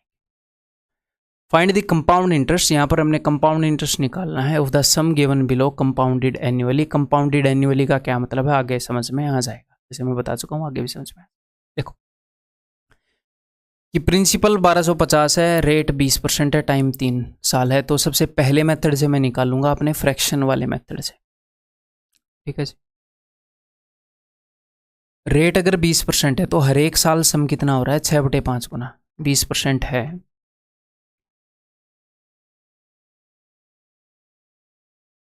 20% किसी वैल्यू को बढ़ाते हैं तो 6/5 गुना हो जाती है। तो हर एक साल जो सम है वो 6/5 गुना हो जा रहा है। तो 3 साल में जो अपना सम है वो 6/5 का क्यूब इतने गुना हो गया होगा, 216/125। 125 रुपये अगर प्रिंसिपल है तो 216 रुपये अमाउंट हो जाता है। भाई साहब ब्याज कितना लगता है? बिकॉज हमने यहाँ पर सिर्फ ब्याज निकालना है, देख लेते हैं। 6 में से 5 गए 1, 11 में से 2 गए 9, 1 में से 1 गए 0। ठीक है, तो 91 रुपये ब्याज लग जाएगा 125 पर। तो कंपाउंड इंटरेस्ट कितना है, 91 डिवाइडेड बाई 125, इतने गुना है, इतने गुना है। अगर अमाउंट निकालना होता तो 216 बटे 125 गुणा में ये कर देते, 910 रुपये। फ्रैक्शन वाले मेथड से मैंने देख लिया कि अमाउंट कितने गुना हो गया, फिर मुझे पता लग गया कि ब्याज कितने गुना हो गया, 91 बाई 125 टाइम्स है अपने प्रिंसिपल का। ठीक है, अब अगले क्वेश्चन को ऐसे ही करो एक बार। जो रेट है वो 5% है, यानी कि एक साल में सम जो है वो 21 बटे 20 गुना हो रहा है। तो 2 साल में कितने गुना हो गया होगा, तो 2 साल में हो गया 441 बाई 400 टाइम्स। तो ब्याज कितना लग गया भाई, ब्याज लग गया 41 बटे 400 गुना। इसका 1800। बस ये आंसर। 2 जीरो से 2 जीरो गई, 2 दूनी 4, 2 नी में 18, 9 एकम 9, 9 चौके 36 बटे में 2, कितना हो गए 180, और ये 4 हो जाएगा 184.5। ठीक है क्या, ठीक है होना चाहिए। ठीक है, थोड़ी देर में पता लग जाएगा जब दूसरे मेथड से करेंगे। क्लियर है, समझ में आ गई बात। अगले क्वेश्चन को अगर मैं करूं तो 10%, एक साल में 11 बटे 10 गुना, तो 4 साल में कितना हो जाएगा भाई, 11 की पावर 4, तो मैंने आपको बता ही रखी है 14641, 4641, 4 साल का रेशियो याद करोगे तो उसके आगे 1 लगा दो। ठीक है, तो इतने गुना हो गया, ये अमाउंट है। तो ब्याज कितना लग रहा है, ब्याज लग रहा है 4641 बटे में 10,000, इसका इतने गुना। 10,000 के ऊपर 4641 ब्याज लग रहा है, तो 20,000 के ऊपर कितना लगेगा, 10,000 का डबल है ये, तो इसका डबल, इसका डबल कर दो बस। तो 1 कम 2, 2 चुके 8, 2 चुके 12, 2 चुके 8 और 1 9, 9282। क्लियर है, फ्रैक्शन वाले मेथड से कर लिया। अब हम अगले मेथड से करते हैं। नेक्स्ट हमने कौन सा मेथड यूज किया था, परसेंटेज वाला, कि ब्याज कितने परसेंटेज लग रहा है।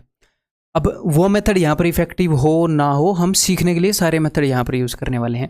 तो अगर आप 20% ब्याज लगा रहे हो एक साल में, मतलब कोई वैल्यू हर साल 20% बढ़ रही है सक्सेसिवली। कंपाउंड इंटरेस्ट में यही होता है भाई साहब, वैल्यू बढ़ती रहती है, नया प्रिंसिपल आता रहता है, हर साल 20% बढ़ जाएगी, वो बढ़ती रहेगी, जितनी लेट करोगे उतना ज़्यादा ब्याज देना पड़ेगा। हर साल 20% बढ़ रही है, तो 3 साल में कितने परसेंट बढ़ चुकी होगी, तो वही मेथड मैं लगा रहा हूँ यहाँ पर जो मैंने आपको बताया था फॉर्मूला।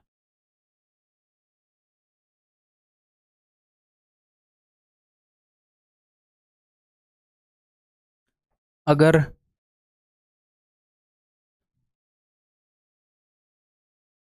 रेट के लिए आप अलग से याद करना चाह रहे हैं तो आप अलग से भी याद कर सकते हैं, बिकॉज रेट तो सेम ही रहती है। मान लो रेट आर है, तो यहाँ पर आर आर आर, वैसे मैं अलग से याद नहीं रखता, आर आर आर ऐसे मूवी बन जाती है अलग से याद रखने में। ठीक है, आगे क्या हो जाएगा, आर स्क्वेयर 3 बार, तो 3r स्क्वेयर बाई 100, प्लस आगे क्या हो जाएगा आर क्यूब बाई 100 2 बार। ठीक है, ऐसे अलग से रटने की क्या ज़रूरत है, हम यहीं से मेंटली कर ही सकते हैं कि अच्छा 20 3 बार आएगा।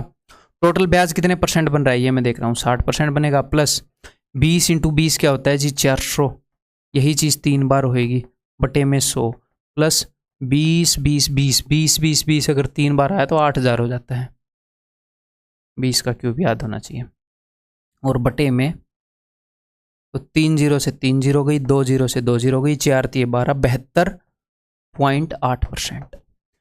प्रिंसिपल का 72.8%। तो यहाँ पर ये मेथड थोड़ा सा लेंदी पड़ गया ना, मतलब ये कैलकुलेट कर रहे हैं फिर 72.8 कैलकुलेट कर रहे हैं, बट अभी हम सिर्फ मेथड सीख रहे हैं, उनको रिवाइज कर रहे हैं। तो इसका 1% कितना है, इसका 1% है, 2 के बाद पॉइंट लगा दो, 12.5, यानी कि 25/2, उतने परसेंट कितना होएगा, उतने से मल्टीप्लाई कर, दैट्स इट, ये आंसर आ जाए। ठीक, अब अगला देखें क्वेश्चन। वैल्यू 2 बार 5% बढ़ी है, यानी कि इसका इफेक्टिव रेट निकालना है, तो ये तो आप निकाल ही सकते हो उस फॉर्मूले से, 5 + 5 10.25%, निकाल दो इसका 10.25%, इसका 1% कितना है 18, 18 इंटू 10, 18 इंटू 10, 1/4 है ना, 41/4, 2 दूनी 4, 2 में 18, हाँ वही है जो पहले निकाला था।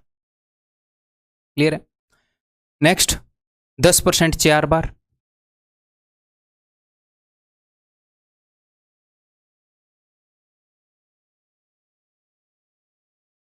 21%,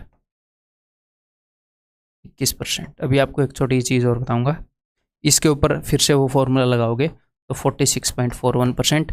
4 साल का जो रेशियो है, अगर आपको पता हो 4 साल का रेशियो 4641 था ना। 2 ईयर का रेशियो क्या था? 2 ईयर का रेशियो 2:1 था। तो अगर आप 2 बार 10% को मिलाते हो तो 21% आता है। देखो 3 ईयर का रेशियो क्या है? 3 ईयर का रेशियो है 331। अगर आप 3 बार 10% को मिलाते हो तो 33.1% पाते हो। 4 साल का रेशियो क्या है? 4 साल का रेशियो है 4641। तो आप 4 बार 10% को मिलाते हो तो 46.41% पाते हो, 4 बार 10% को मिलाते हो। तो मैं आपको ये कहूँगा कि 10% को 2 बार मिलाने से, 3 बार मिलाने से, 4 बार मिलाने से क्या वैल्यूज़ मिलती हैं, ये लिख लो अपनी नोटबुक में, ये याद होनी चाहिए, क्योंकि ये बार बार यूज़ होती हैं, ये याद होनी चाहिए डायरेक्टली। जैसे उसने 10% 4 साल के लिए बोला तो मुझे पता था 46.41%। ठीक है, तो इसका 1% कितना भाई साहब? इसका 1% 200, तो 200 इंटू 46.41%। 2 जीरो से 2 के बाद वाला पॉइंट गया, 2 इंटू दिस 928। ठीक है, अब अगला मेथड मैंने आपको क्या बताया था? अगला मेथड मैंने आपको बताया था रेशियो मेथड। अब रेशियो मेथड से करेंगे। 3 साल की बात है तो 331 पहले लेवल का ब्याज, दूसरे लेवल का ब्याज, तीसरे लेवल का ब्याज। पहले लेवल का ब्याज इसका 20%, यानी कि 20% कितना होता है? 1/5, या फिर 10% का डबल कर लो। 10% 125 का डबल 250।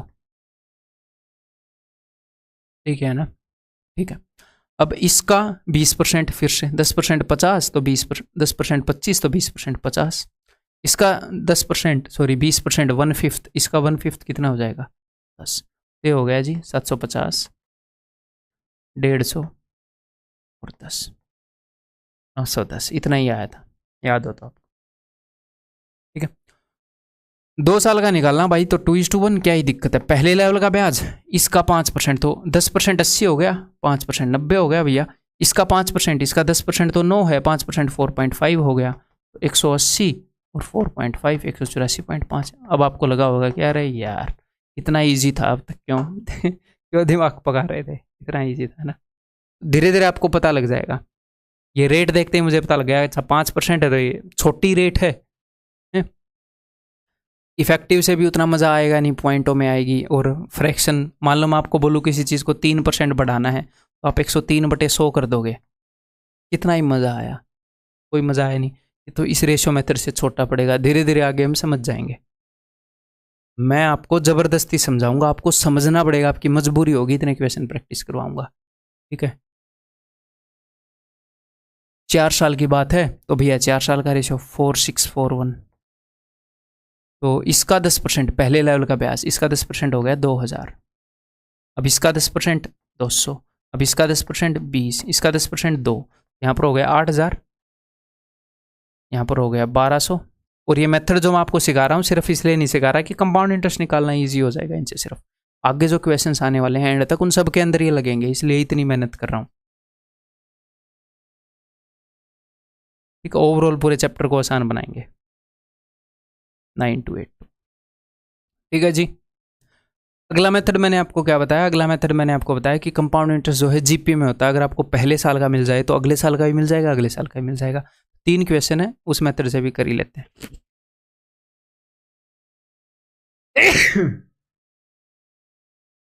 Hello, okay. तो पहले साल का ब्याज क्या होएगा भाई? पहले साल का ब्याज हो जाएगा इसका 20%, वहीं से निकाल लेते हैं। पहले साल का ब्याज होएगा इसका 20%, यानी कि 250। अगले साल का ब्याज क्या होएगा? इससे 20% ज़्यादा, जीपी में है वो, इससे 20% ज़्यादा। तो इसका 20% कितना है भाई साहब? इसका 20% है 50, तो वो 300 हो जाएगा। ये अगले साल का ब्याज है। ये फर्स्ट ईयर का ब्याज है, ये सेकंड ईयर का ब्याज है। अगर कोई आपसे 2 साल का पूछे तो इनको जोड़ के बता दो। यहाँ पर पूछ रहा भाई साहब 3 साल का, तो थर्ड ईयर का भी जोड़ दो। तीसरे साल का ब्याज इससे 20% ज़्यादा होगा, तो यानी कि इसका 20% 60 है, तो 360 जोड़ दो। ये देखो फिर से वही आ जाएगा 910। तो कंपाउंड इंटरेस्ट में अगर आपको दूसरे साल का ब्याज मिल गया तो पहले का ही मिल जाएगा, क्योंकि ये उससे 20% बड़ा होगा रेट के हिसाब से। 1 साल का ब्याज मिल गया तो किसी भी साल का निकलवा लो फिर, क्योंकि हमें रेट पता हो तो। अब 2 साल का निकालना है, तो पहले साल का ब्याज क्या होगा 5%, इसका 5% कितना होगा 90। तो अगले साल का ब्याज, ये फर्स्ट ईयर का ब्याज, अगले साल का ब्याज इससे 5% ज़्यादा होएगा। तो ज़्यादा कितना होएगा, ये देखो इसका 5% है 4.5, तो 4.5 ज़्यादा होगा, यानी कि 94.5। अब ये 4 साल वाला निकालना है। पहले साल का ब्याज कितना होएगा, पहले साल का ब्याज होएगा भाई साहब इसका 10%, यानी कि 2,000 रुपया। अगले साल का ब्याज क्या होएगा, इससे 10% ज़्यादा, यानी कि 2,200। 10% बढ़ा दिया। अगले साल का ब्याज क्या होएगा, थर्ड ईयर का 220 ज़्यादा, यानी कि 2,420। अगले साल का ब्याज कितना होएगा 242 ज़्यादा, इसका 10%, चौथे साल का ब्याज तो 2,662। 2,662, इन सबको जोड़ दो, 2 6 और 2 8, 4 4 10, तो 12 8 और 1 9, 928। क्लियर है, सारे मेथड बता दिए। एक और मेथड आगे बताऊंगा, ट्री मेथड, टेंशन मत लो, जब उसका वक्त आएगा तब बताऊंगा। अगर कोई मेथड है और वो बढ़िया है, अगर कोई मेथड एग्जिस्ट करता है और वो बढ़िया है तो मैं आपको बताऊंगा। अगर मैंने कोई मेथड नहीं बताया तो मान लो वो उतना इफेक्टिव नहीं था। सिंपल रूल है, सिर्फ कंपाउंड इंटरेस्ट वगैरह पे नहीं, हर एक चैप्टर में मान लो। इतनी मेहनत मैं कर रहा हूँ इस कंटेंट को उठाने में, इन कंसेप्ट को डेवलप करने में, इनको इकट्ठा करने में। ठीक है, अब ये करते हैं जी, the compound interest on ₹5,000 for 3 years at 10% per annum will amount to. तो इन्होंने अमाउंट पूछा है यहाँ पर। ठीक है, एक तो बेसिक सी बात ये है, मुझे पता है कि 1,000 रुपये के ऊपर 1,331 होता है, पता है। वैसे ही कर करके अब तक आपको भी याद हो गया होगा। 10% रेट के हिसाब से बोल रहा हूँ, ये नहीं है कि किसी भी रेट पे। तो जब ऐसे क्वेश्चन एग्जाम में आते हैं ना कि 10% रेट है और 3 साल है, 3 साल की बात है ये, तो 1,000 पे इतना हो रहा है तो 5,000 पे इतना होगा। मैं तो ऐसे ही कर लेता हूँ,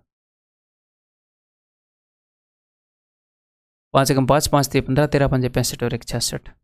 ठीक है, यहाँ पर अच्छा, the compound interest on rupees will amount to, compound interest will amount to, ये क्या मतलब है यार, मेरे को लगा इतने रुपए अमाउंट टू। कोई दिक्कत नहीं है। तो हमें पता है कि 1,000 रुपये के ऊपर 1,331 हो जाता है, तो 1,000 रुपये के ऊपर 331 ब्याज लगता है इन्हीं सिचुएशंस में, 3 साल में 10% पर, तो 5 साल में इसका 5 गुना। ठीक है, 5 एकम 5, 5 3 15, 5 3 15 1, 1,655 रुपये लगेगा। अदरवाइज आप उसी तरीके से निकाल सकते हो, रेट ऑफ इंटरेस्ट 10% है तो मनी जो है वो 11/10 गुना हो रहा है। 3 साल में कितना हो जाएगा, 3 साल में हो जाएगा 1,331 बाई 1,000 गुना, ब्याज लगेगा 331, 1,000 पर 331 ब्याज लग रहा है, तो 5,000 पर इसका 5 गुना ब्याज लगेगा। किसी भी तरीके से निकाल लो, जो मैंने आपको तरीके बताए। क्लियर है जी, समझ में आ गई बात। मेरे ख्याल किसी और मेथड से अभी बताने की जरूरत, अब यहाँ पर ये 3% लिखा हुआ है,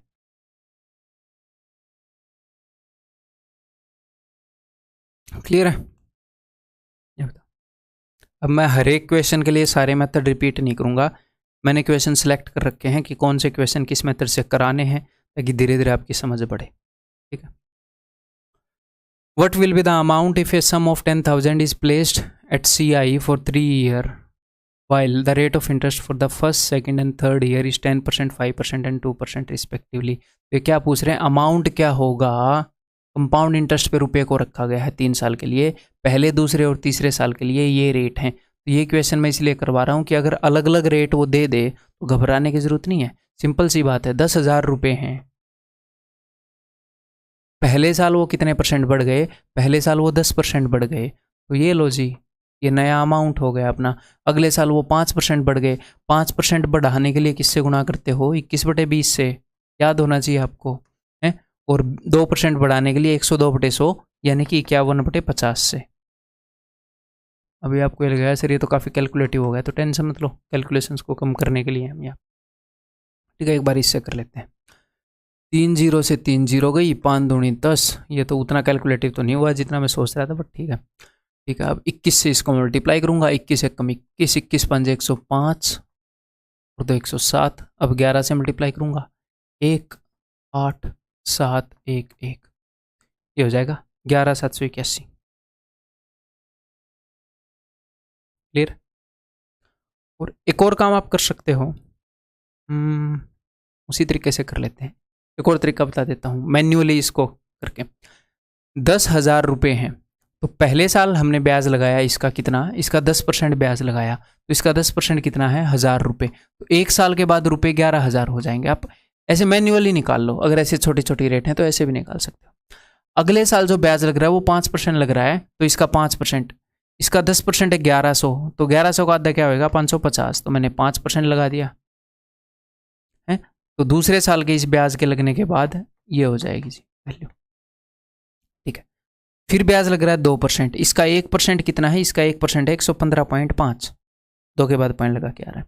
2% क्या हो जाएगा 231, 1 5 और 3 8, 5 और 2 7, 11,781। अगर बंदा ये बोल दे कि 3 साल का कंपाउंड इंटरेस्ट कितना लगेगा तो इन सबको जोड़ दो।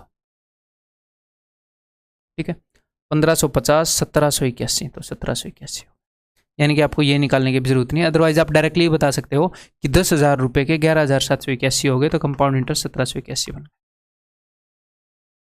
ठीक है, क्लियर है जी। धीरे धीरे आप बहुत सारी चीजें सीखोगे, टेंशन मतलब। तो नेक्स्ट एक छोटा सा कंसेप्ट सीखने वाले हैं भैया, वो है कि कंपाउंडेड सेमी एन्युअली, अर्धवार्षिक गणना।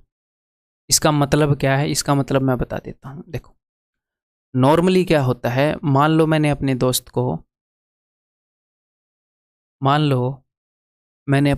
1,000 रुपये दिए और रेट है 10% पर एनम। ठीक है, तो मैंने उसको 1,000 रुपये दे दिए 10% पर एनम के हिसाब से, तो 1,000 रुपये के ऊपर 10% के हिसाब से 100 रुपये ब्याज लग जाएगा, 1,100 रुपये हो जाएंगे एक साल में। तो मैं एक साल में अपने दोस्त के पास जाऊंगा कि भाई तेरे पास 1,100 रुपये हो गए, हम लिख के ही कर लेते हैं।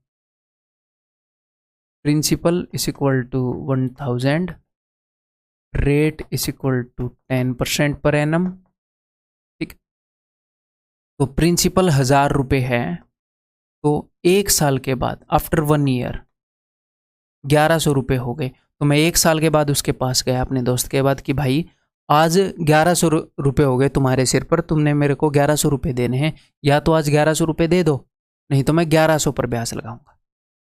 या फिर इसी बात को दूसरे तरीके से देखो, मैं अपने दोस्त के पास गया, मैंने उसको बोला यार 1,000 रुपये प्रिंसिपल हो गया और 100 रुपये ब्याज हो गया। एक साल के बाद मैं गया, 1,000 रुपये प्रिंसिपल हो गया, 100 रुपये ब्याज हो गया, तो आज से तुम्हारा जो प्रिंसिपल है वो बदल गया, 1,100 हो गया। एक साल के बाद मैंने प्रिंसिपल बदल लिया है, फिर अगले एक साल तक इसके ऊपर ब्याज लगेगा, तो 2 साल में रुपए कितने हो जाएंगे, तो 2 साल में रुपए हो जाएंगे 1,210। ठीक है, अब एक दूसरा बंदा है, उसने क्या किया, वो 6 महीने में ही पहुंच गया, 6 महीने में। यहां पर मैं ब्याज को प्रिंसिपल में कब ऐड कर रहा हूं, एक साल में ऐड कर रहा हूं, है ना। एक साल के बाद नया प्रिंसिपल बन रहा है। अगर मैं 6 महीने में ऐड करने लग जाऊं तो, अगर मैं 3 महीने में ऐड करने लग जाऊं तो अगर मैं एक साल में प्रिंसिपल को अपडेट कर रहा हूं, ब्याज को ऐड करके नया प्रिंसिपल बना रहा हूं, तो उसको बोलते हैं कंपाउंडेड एन्युअली। अगर मैं 6 महीने में ये काम कर रहा हूं तो उसको बोलते हैं कंपाउंडेड सेमी एन्युअली। ठीक है, इसको अभी मैं वैल्यूज पे नहीं दिखाऊंगा, कॉम्प्लिकेटेड होएगा, बहुत ही सिंपल कंसेप्ट है, टेंशन मतलब। ठीक है, तो मान लो रेट ऑफ इंटरेस्ट 20% है, तो होएगा क्या, ये प्रिंसिपल है, एक साल के बाद एक साल में वैल्यू 20% बढ़ जाएगी। ठीक है, अगले एक साल में फिर से 20% बढ़ जाएगी। तो यहां पर मान लो पहले वाला केस है कंपाउंडेड एन्युअली का, और मेरे पास प्रिंसिपल है P, और 2 साल के बाद मुझे अमाउंट बताना है, तो वो कितना हो जाएगा, वो हो जाएगा 20% बढ़ने का मतलब है 6/5 गुना होना, 120/100, 6/5। तो 2 साल में चीज इतनी हो जाएगी, एक साल में 6/5 गुना हो रही है, तो 2 साल में कितनी हो जाएगी, P इंटू 6/5 इंटू 6/5।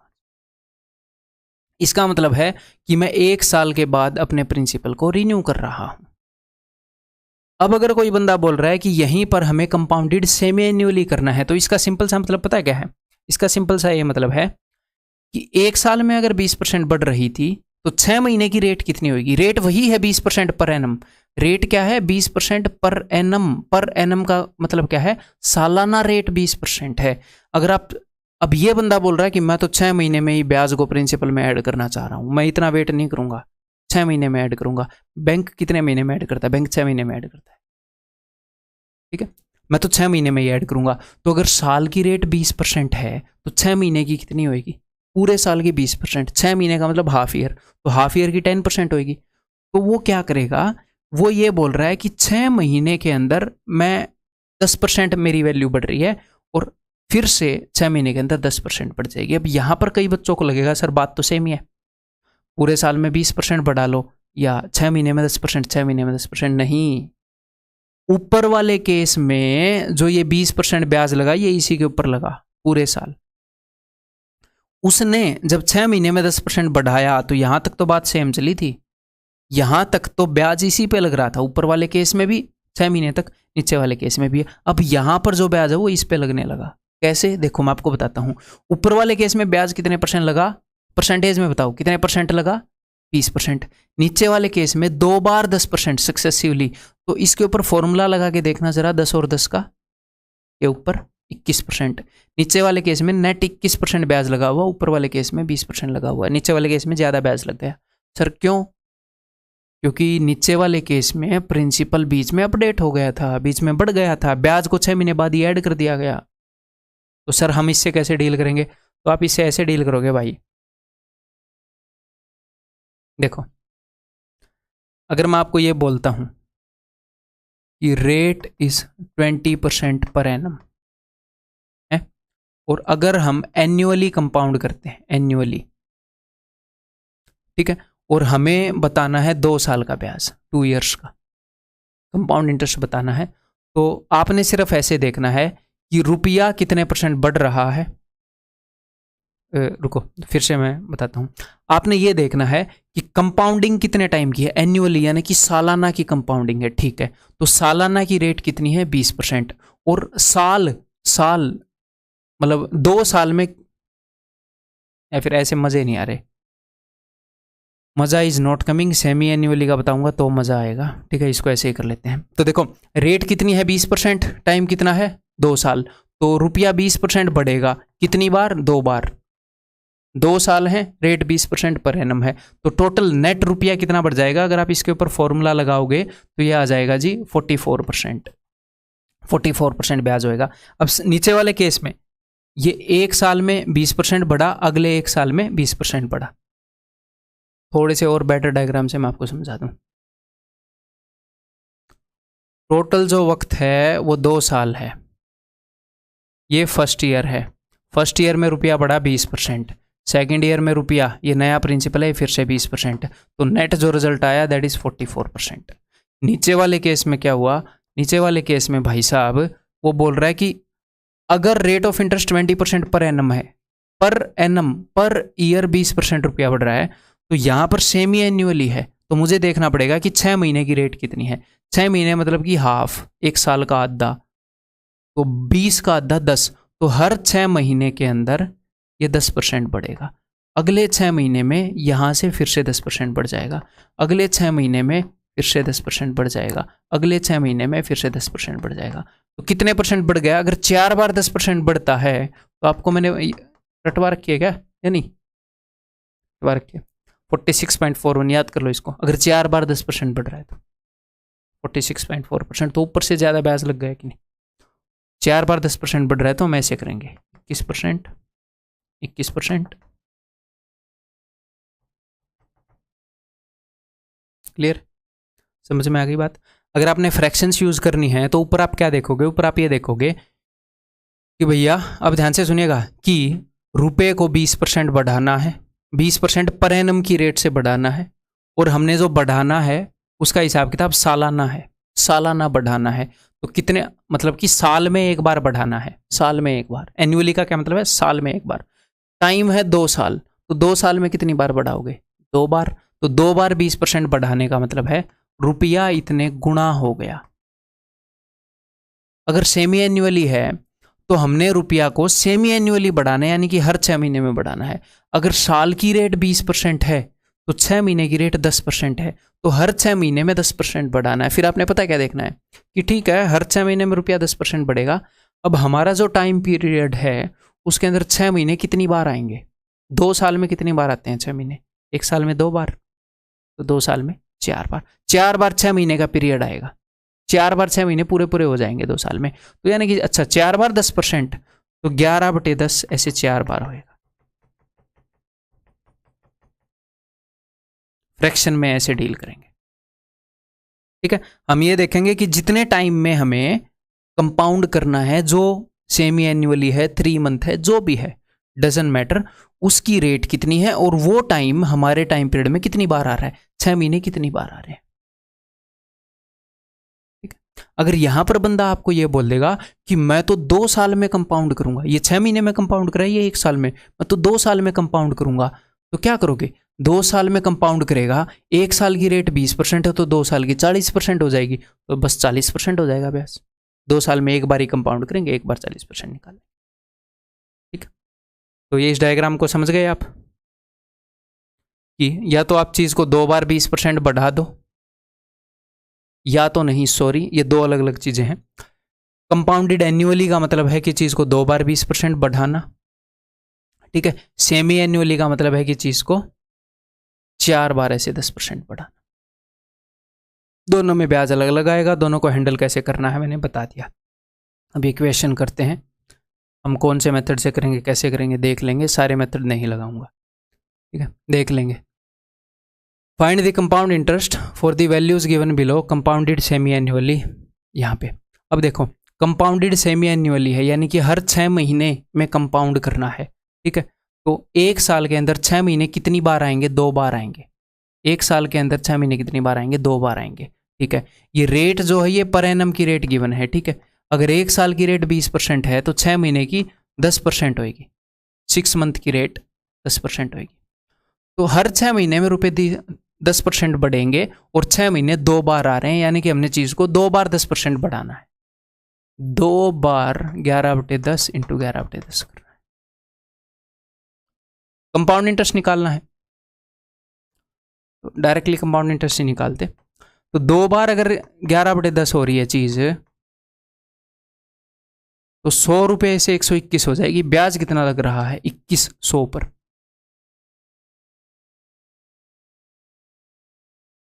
420। ठीक है, 420 समझ गए तुम, क्लियर है, समझ में आ गई। तो यहां पर अब एक और बात सुनो ध्यान से, कि 2 बार 6 महीने आएंगे, यानी कि कंपाउंडिंग 2 बार होएगी। तो जो मैंने आपको रेशियो बताए हैं वो एक्चुअल में साल के रेशियो नहीं है। मैंने आपको जो 2 साल का 2 ईयर का रेशियो 2:1 बताया है, वो एक्चुअल में 2 ईयर का रेशियो नहीं है, वो 2 कंपाउंडिंग का रेशियो है। 2 कंपाउंडिंग यानी कि कितनी रेट आप मर्ज कर रहे हो। 1 साल में 6 महीने 2 बार आ रहे हैं, 6 मंथ 6 मंथ, और 6 मंथ की रेट है 10%, 10% और 10%। तो ये 2 कंपाउंडिंग होएगी ना, 2 टाइम पीरियड आ गए ना, हम 2 रेट को, तो इसके ऊपर आप 2:1 लगा सकते हो। तो इसका फर्स्ट वाला ब्याज जो निकालोगे वो क्या निकालोगे, 20% मत निकाल लेना, 10% रेट है इसका, 10% 200। अब इसका 10% 20, ये आ गया 400, ये आ गया 20, 420, 420, 420। ठीक है, धीरे धीरे सारी चीजें और ज्यादा क्लियर होती जाएंगी। नेक्स्ट भाई, कंपाउंडेड सेमी एन्युअली है, यानी कि 6 महीने में कंपाउंड करना है। अगर सालाना रेट 10% है तो 6 महीने की रेट 5% होगी है। और 6 महीने कितनी बार आ रहे हैं 1.5 साल में, 3 बार आते हैं जी। तो 3 बार मुझे 5% बढ़ाना है चीज़ को। अब मेथड मैं कोई भी यूज़ कर लूँ, चाहे मैं रेशियो मेथड यूज़ कर लूँ, 3 बार के लिए 3 3 1 है। ठीक है, वो 3 बार के लिए नहीं है, 3 साल के लिए। क्लियर। तो अब मैं कोई भी मेथड यूज़ कर लूँ, तो वैसे तो 1261 1261 रुपये मुझे ब्याज याद ही है इस पर, क्योंकि 5% का मतलब क्या होता है, 5% का मतलब होता है 21/20, और 3 बार 21/20 गुना चीज़ हो रही है, तो 9261/8000, तो 1261 ब्याज लग रहा है 8,000 पे, 8,000 पे 1261। 21 का क्यों मैंने आपको याद करने के लिए बोला था, क्योंकि ये बार बार यूज होगा आप कंपाउंड इंटरेस्ट में। ठीक है, अदरवाइज इसको आप कैसे भी कर सकते हो, मैं 3 3 1 से करके दिखा देता हूँ आपको। ऐसे तो करके दिखाई दिया 3 3 1। तो अब 5% निकालोगे, इसका 5% कितना होगा 400, इसका 5% कितना होगा 20, इसका 5% कितना होगा 1, तो ये हो जाएगा 1200, ये हो जाएगा 60, हो जाएगा 1261। नेक्स्ट क्वेश्चन करेंगे आप, अब की बार हमारी रेट क्या है, अब की बार रेट जो हो फ्रैक्शन में आ गई, तो ये मैंने इसलिए ली है, कई बार बच्चों को दिक्कत होती है इसमें स्टार्टिंग में, बाद में दिक्कत नहीं होगी। तो रेट 1/6 है, फ्रैक्शन में 1/6 है, तो ये सालाना रेट है, ये पर एनम है। तो अगर आप 6 महीने की देखोगे तो 1/6 की हाफ करो भैया, इसको डिवाइड करो, 1/12, 1/12 रेट है 6 महीने के लिए। और 6 महीने 1.5 साल में कितनी बार आएंगे जी, 3 बार आएंगे। तो हमने 3 बार 1/12 की रेट यूज करनी है। 1/12 बढ़ाना है चीज को, 1/12 बढ़ाने का मतलब है 13/12। तो 15 तक क्यूब आपको याद करने के लिए बोल रहे थे कि नहीं? तो 12 रुपए के ऊपर 1 रुपया ब्याज लग रहा है, 12 रुपए से 13 रुपए हो जा रहा है। प्रिंसिपल अगर 12 है तो 13 रुपए हो जाता है एक साल में, सॉरी एक बार में, 6 महीने में, एक बार में 6 महीने की रेट है ना ये, तो 3 बार में ऐसे हो जाएगा। तो यहाँ पर आप डेफिनेटली देख सकते हैं कि भैया ब्याज कितना लगेगा, उस हिसाब से निकाल सकते हैं। मैं कैलकुलेट नहीं करूँगा, ठीक है, मैं दूसरे मेथड से अब आपको बताऊँगा। अगर मैं रेशियो वाले से बताऊँ तो इसको 12 से डिवाइड करना पड़ेगा, है, उसी से बता देते हैं, और तो बाकी में फ़ायदा नहीं है। एक तो ये समझ में आ गई बात, ठीक है जी। अब मैं रेशियो वाले से ही बता देता हूँ। 331 रेट कितनी है, रेट 1/12 है 6 महीने की, तो इसका 1/12 करोगे, ठीक है। रेशियो यूज़ करना मैं आपको बताना चाह रहा था। इसका 1/12 पहले लेवल का ब्याज आ जाएगा, 12 दूनी 24, 12 में पे नहीं जाएगा, 12 8 96, 12 8 96, ठीक है। फिर इसका अगले लेवल का ब्याज निकालना है, तो फिर से इसका 1/12 करूँगा। रेट 6 महीने की 1/12 है, 12 दूनी 24, 12 चौके 48, 12 दूनी 24, ठीक है। अब इनको कैलकुलेट करके जो भी आएगा आप जोड़ लोगे, निकाल ही लोगे आप इतना, ठीक है जी, क्लियर है। नेक्स्ट रेट जो है दैट इज 5/8, ये पूरे साल की है, तो 6 महीने की कितनी होगी, इसको मैं हाफ कर दूं, 5/16, ठीक है। एक साल के अंदर 6 महीने कितनी बार आएंगे, 2 बार आएंगे। हर 6 महीने की रेट ये है, हर 6 महीने में 5/16 हो जा रहा है रुपये। तो अमाउंट कितना हो रहा है, अमाउंट हो रहा है 21/16, 21/16 गुना हो जा रही है वैल्यू, 2 बार 21/16 गुना होएगी,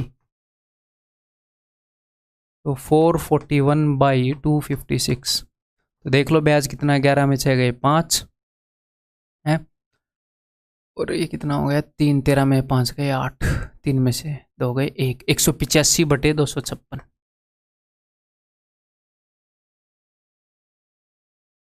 जो भी आप निकाल ही लोगे, 370 हो गया मेरे ख्याल, 3700। क्लियर है जी। यहाँ पर एक बेसिक सी अंडरस्टैंडिंग देनी थी सेमी एनुअली की, दैट्स इट, इन क्वेश्चंस का यही पर्पस था। अब नेक्स्ट है जी कंपाउंडेड क्वार्टरली। अगर वो क्वार्टरली कंपाउंड करने लग जाए, पहले तो वो 6 महीने में कंपाउंड कर रहा था, अब अगर वो 3 महीने में कंपाउंड करने लग जाए तो कोई दिक्कत नहीं है, अब तो आप समझ गए होंगे। अगर मान लो ये प्रिंसिपल है, ये 1 साल के बाद का अमाउंट है, 1 साल में चीज़ 20% बढ़ रही है, यानी कि रेट जो है वो 20% पर एनम है। अगर हम 1 साल में बढ़ाएंगे तो वैल्यू 20% बढ़ जाएगी। अगर सेमी एन्युअली करेगा तो 20 का आधा 10, हम 2 बार 10% बढ़ा देंगे 1 साल में। अब वो बोल रहा है कि मैं तो 3-3 महीने में बढ़ाऊंगा, तो अगर पूरे साल की, अगर 1 ईयर की रेट 12% है तो 3 month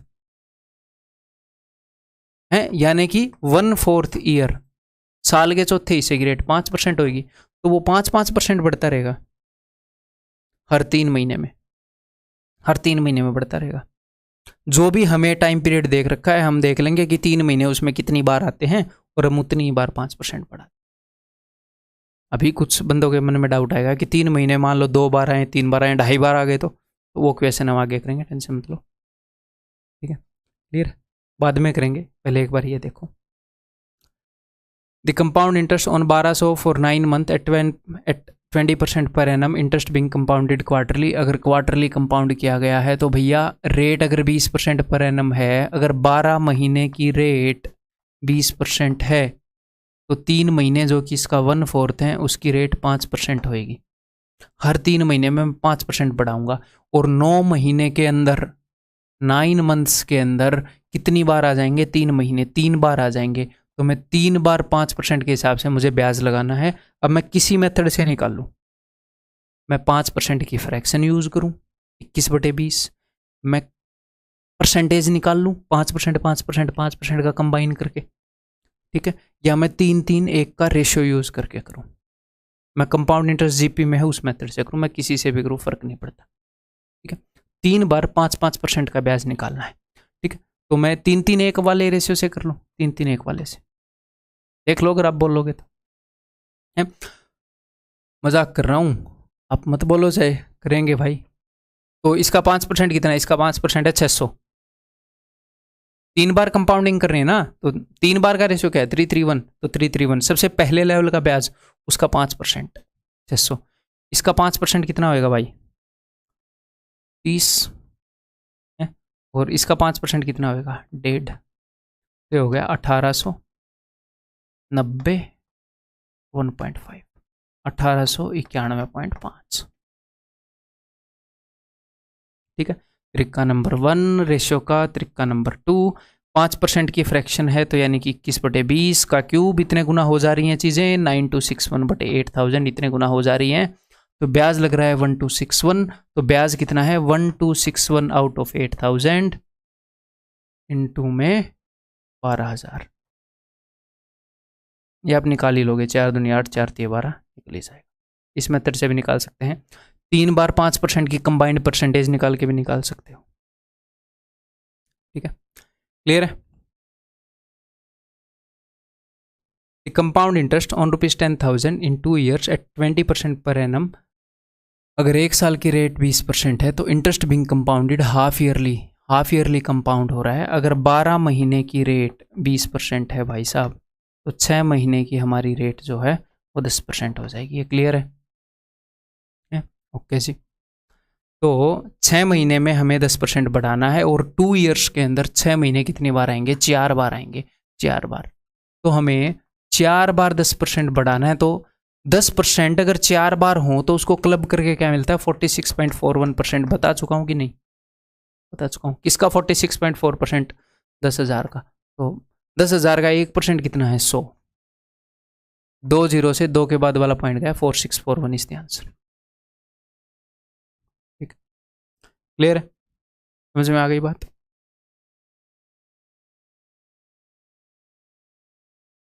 The compound interest on ₹8,000 in 2.5 years at 10% per annum compounded annually, तो अब की बार जो कंपाउंडिंग है वो एन्युअली है, हमें एन्युअली हिसाब किताब रखना है, ठीक है, हर साल हमें 10% बढ़ाना है तो कोई दिक्कत नहीं है, लेकिन साल कितने हैं, साल हैं 2.5, यानी कि पहले 1 साल, फिर अगला 1 साल और फिर आधा साल, 2.5 साल है।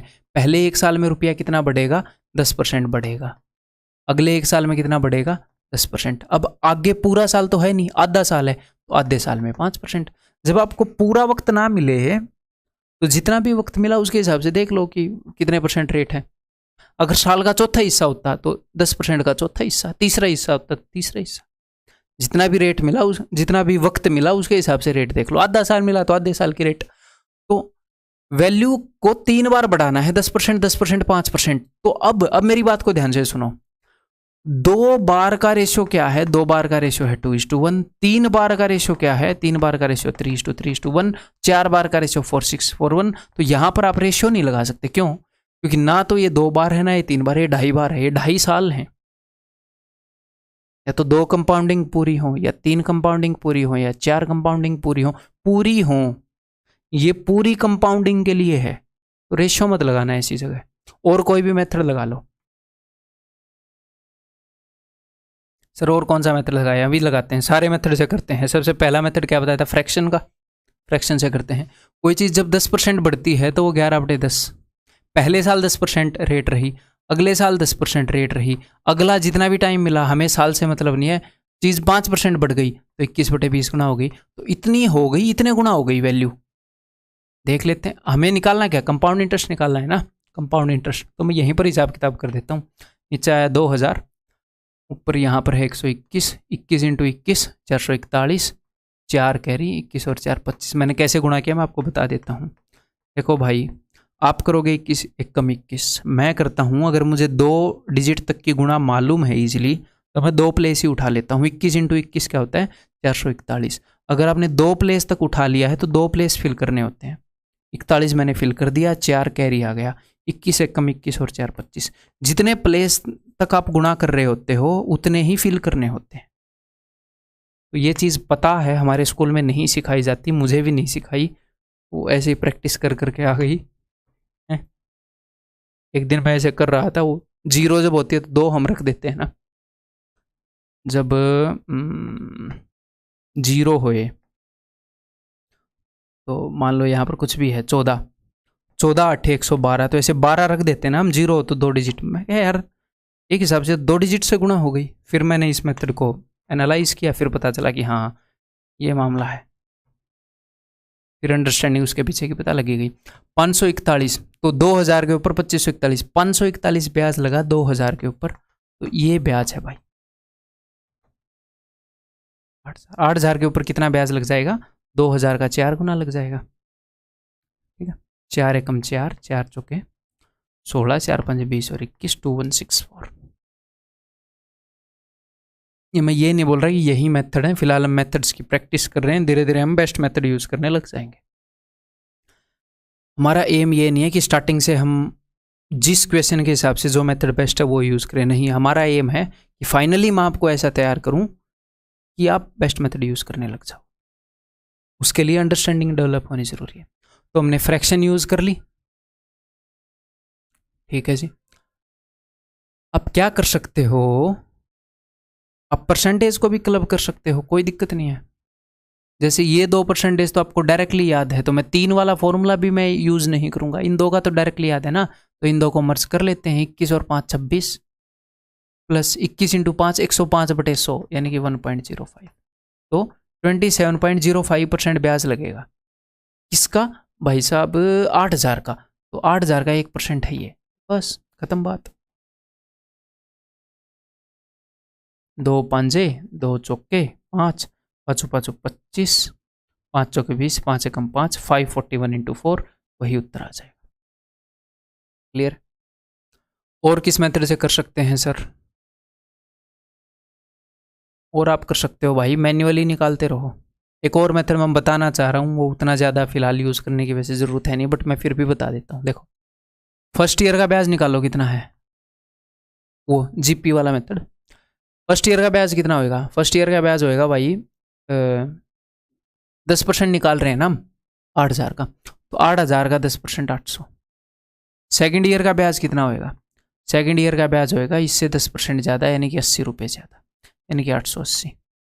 अगर थर्ड ईयर पूरा होता तो इसका ब्याज कितना होता, अगर थर्ड ईयर पूरा होता तो इसका ब्याज होता इससे 10% ज़्यादा ऐसे, लेकिन थर्ड ईयर पूरा है नहीं, थर्ड ईयर तो आधा ही है, पूरा होता तो इतना ब्याज होता, अब आधा है तो भाई आधा कर लो।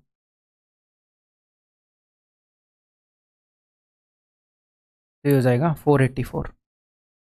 थर्ड हाफ ईयर है, तीसरा जो साल है वो आधा ही, पूरे साल का ब्याज मैंने नहीं लिखा, अगर साल का तीसरा हिस्सा होता तो मैं पूरे साल का निकालता, फिर उसका 1/3 कर लेता।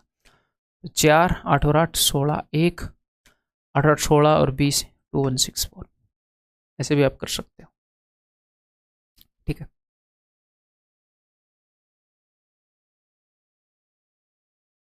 पौने 2 घंटे की क्लास हो गई, तो 3-4 क्वेश्चंस बचे हैं, लेट्स डू देम। मैं क्लास को बहुत ज़्यादा बड़ा भी नहीं करना चाहता कि एक स्ट्रेच में आप देख पाओ और मैं पूरी एनर्जी के साथ बना पाऊँ, है ना, दोनों बातें।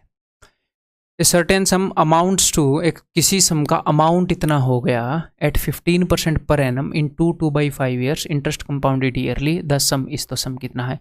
तो वो जो सम है वो मैंने मान लिया कि जो प्रिंसिपल है वो पी रुपये है, तो रेट ऑफ इंटरेस्ट है जी 15% पर एनम, तो पहले साल रुपया कितना बढ़ा होगा, कंपाउंडेड कितना है, ईयरली है, सालाना रेट लगेगी, तो पहले साल 15% बढ़ा, तो 15% बढ़ा यानी कि कितने गुना हो गया, 115/100 यानी कि 23/20। अगले साल फिर से 15% बढ़ा, 23/20। अगले साल उसको पूरा साल नहीं मिल पाया, उसको 2/5 पोर्शन ही मिला साल का। एक साल के लिए रेट 15% है, तो 2/5 अगर हिस्सा है साल का, तो रेट भी 2/5 होगी। तो देखो रेट 6% है, तो अगली बार जितना भी वक्त मिला उसमें 6% बढ़ पाया, यानी कि 110/100, यानी कि 53/50, 106/100। अब ये जो अमाउंट है ये इतना हो गया, तो यहाँ पर ये फ्रैक्शन वाला कितना शानदार रहा ये मेथड।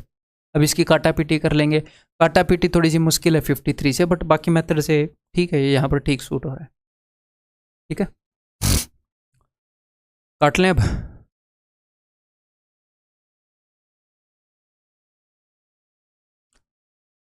पचास और 2 से मिलकर ये खत्म हो गया।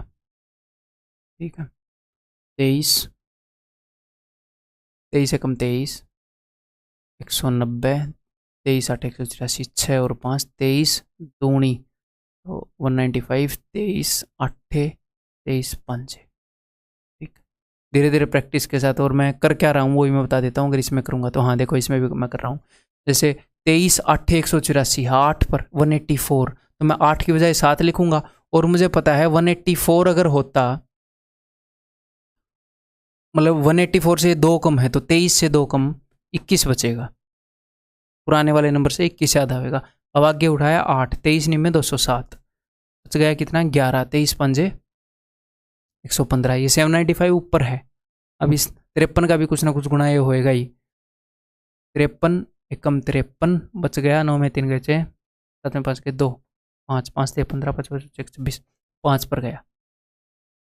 ठीक है, इस तरफ है ये 15 है, ये 15 है, 53 हाँ ये इधर 15 है। ठीक है, तो principal is equal to 15 into 20 into 10, 15 दूनी 30,000, 30,000 क्या 3,000, 15 दूनी 30, हाँ 3,000।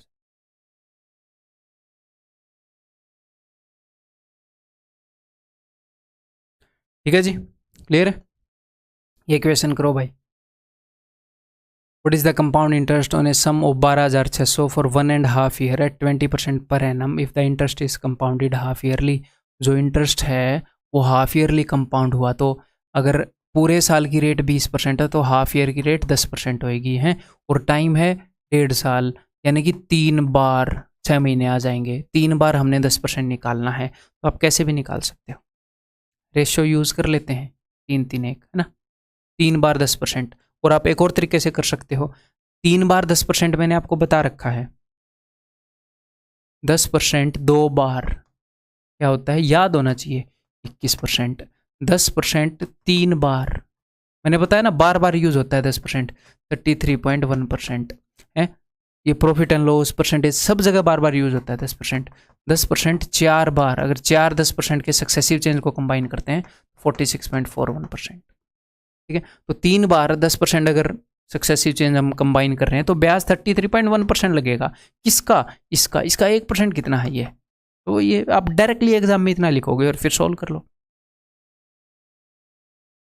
ठीक है, मैं दूसरे मेथड से बता देता हूँ।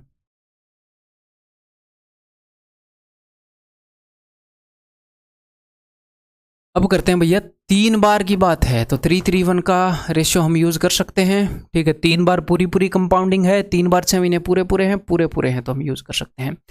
10% रेट है तो इसका 10% कितना है 1260, इसका 10% कितना है 126, इसका 10% कितना है 12.6। एक एक के बाद पॉइंट लगाते चलो, तो ये कितना हो जाएगा 3600, 3780 ये हो जाएगा। अब एक और बात यहाँ पर मैं आपको बताना चाहूँगा, कई बार क्या होता है ये इसका ऐसे 10% निकाल रहे होते हैं, तो ऊपर वाला जो भी है उसकी एक जीरो हटा दो ना, नीचे वाला आ जाएगा 3 इंटू 1260, 3 इंटू 126। जब भी 10% की बात हो तो ये और ये अलग से कैलकुलेट करने की जरूरत नहीं है। ये 378 12.6 एग्जैक्ट आ जाएगा इसमें।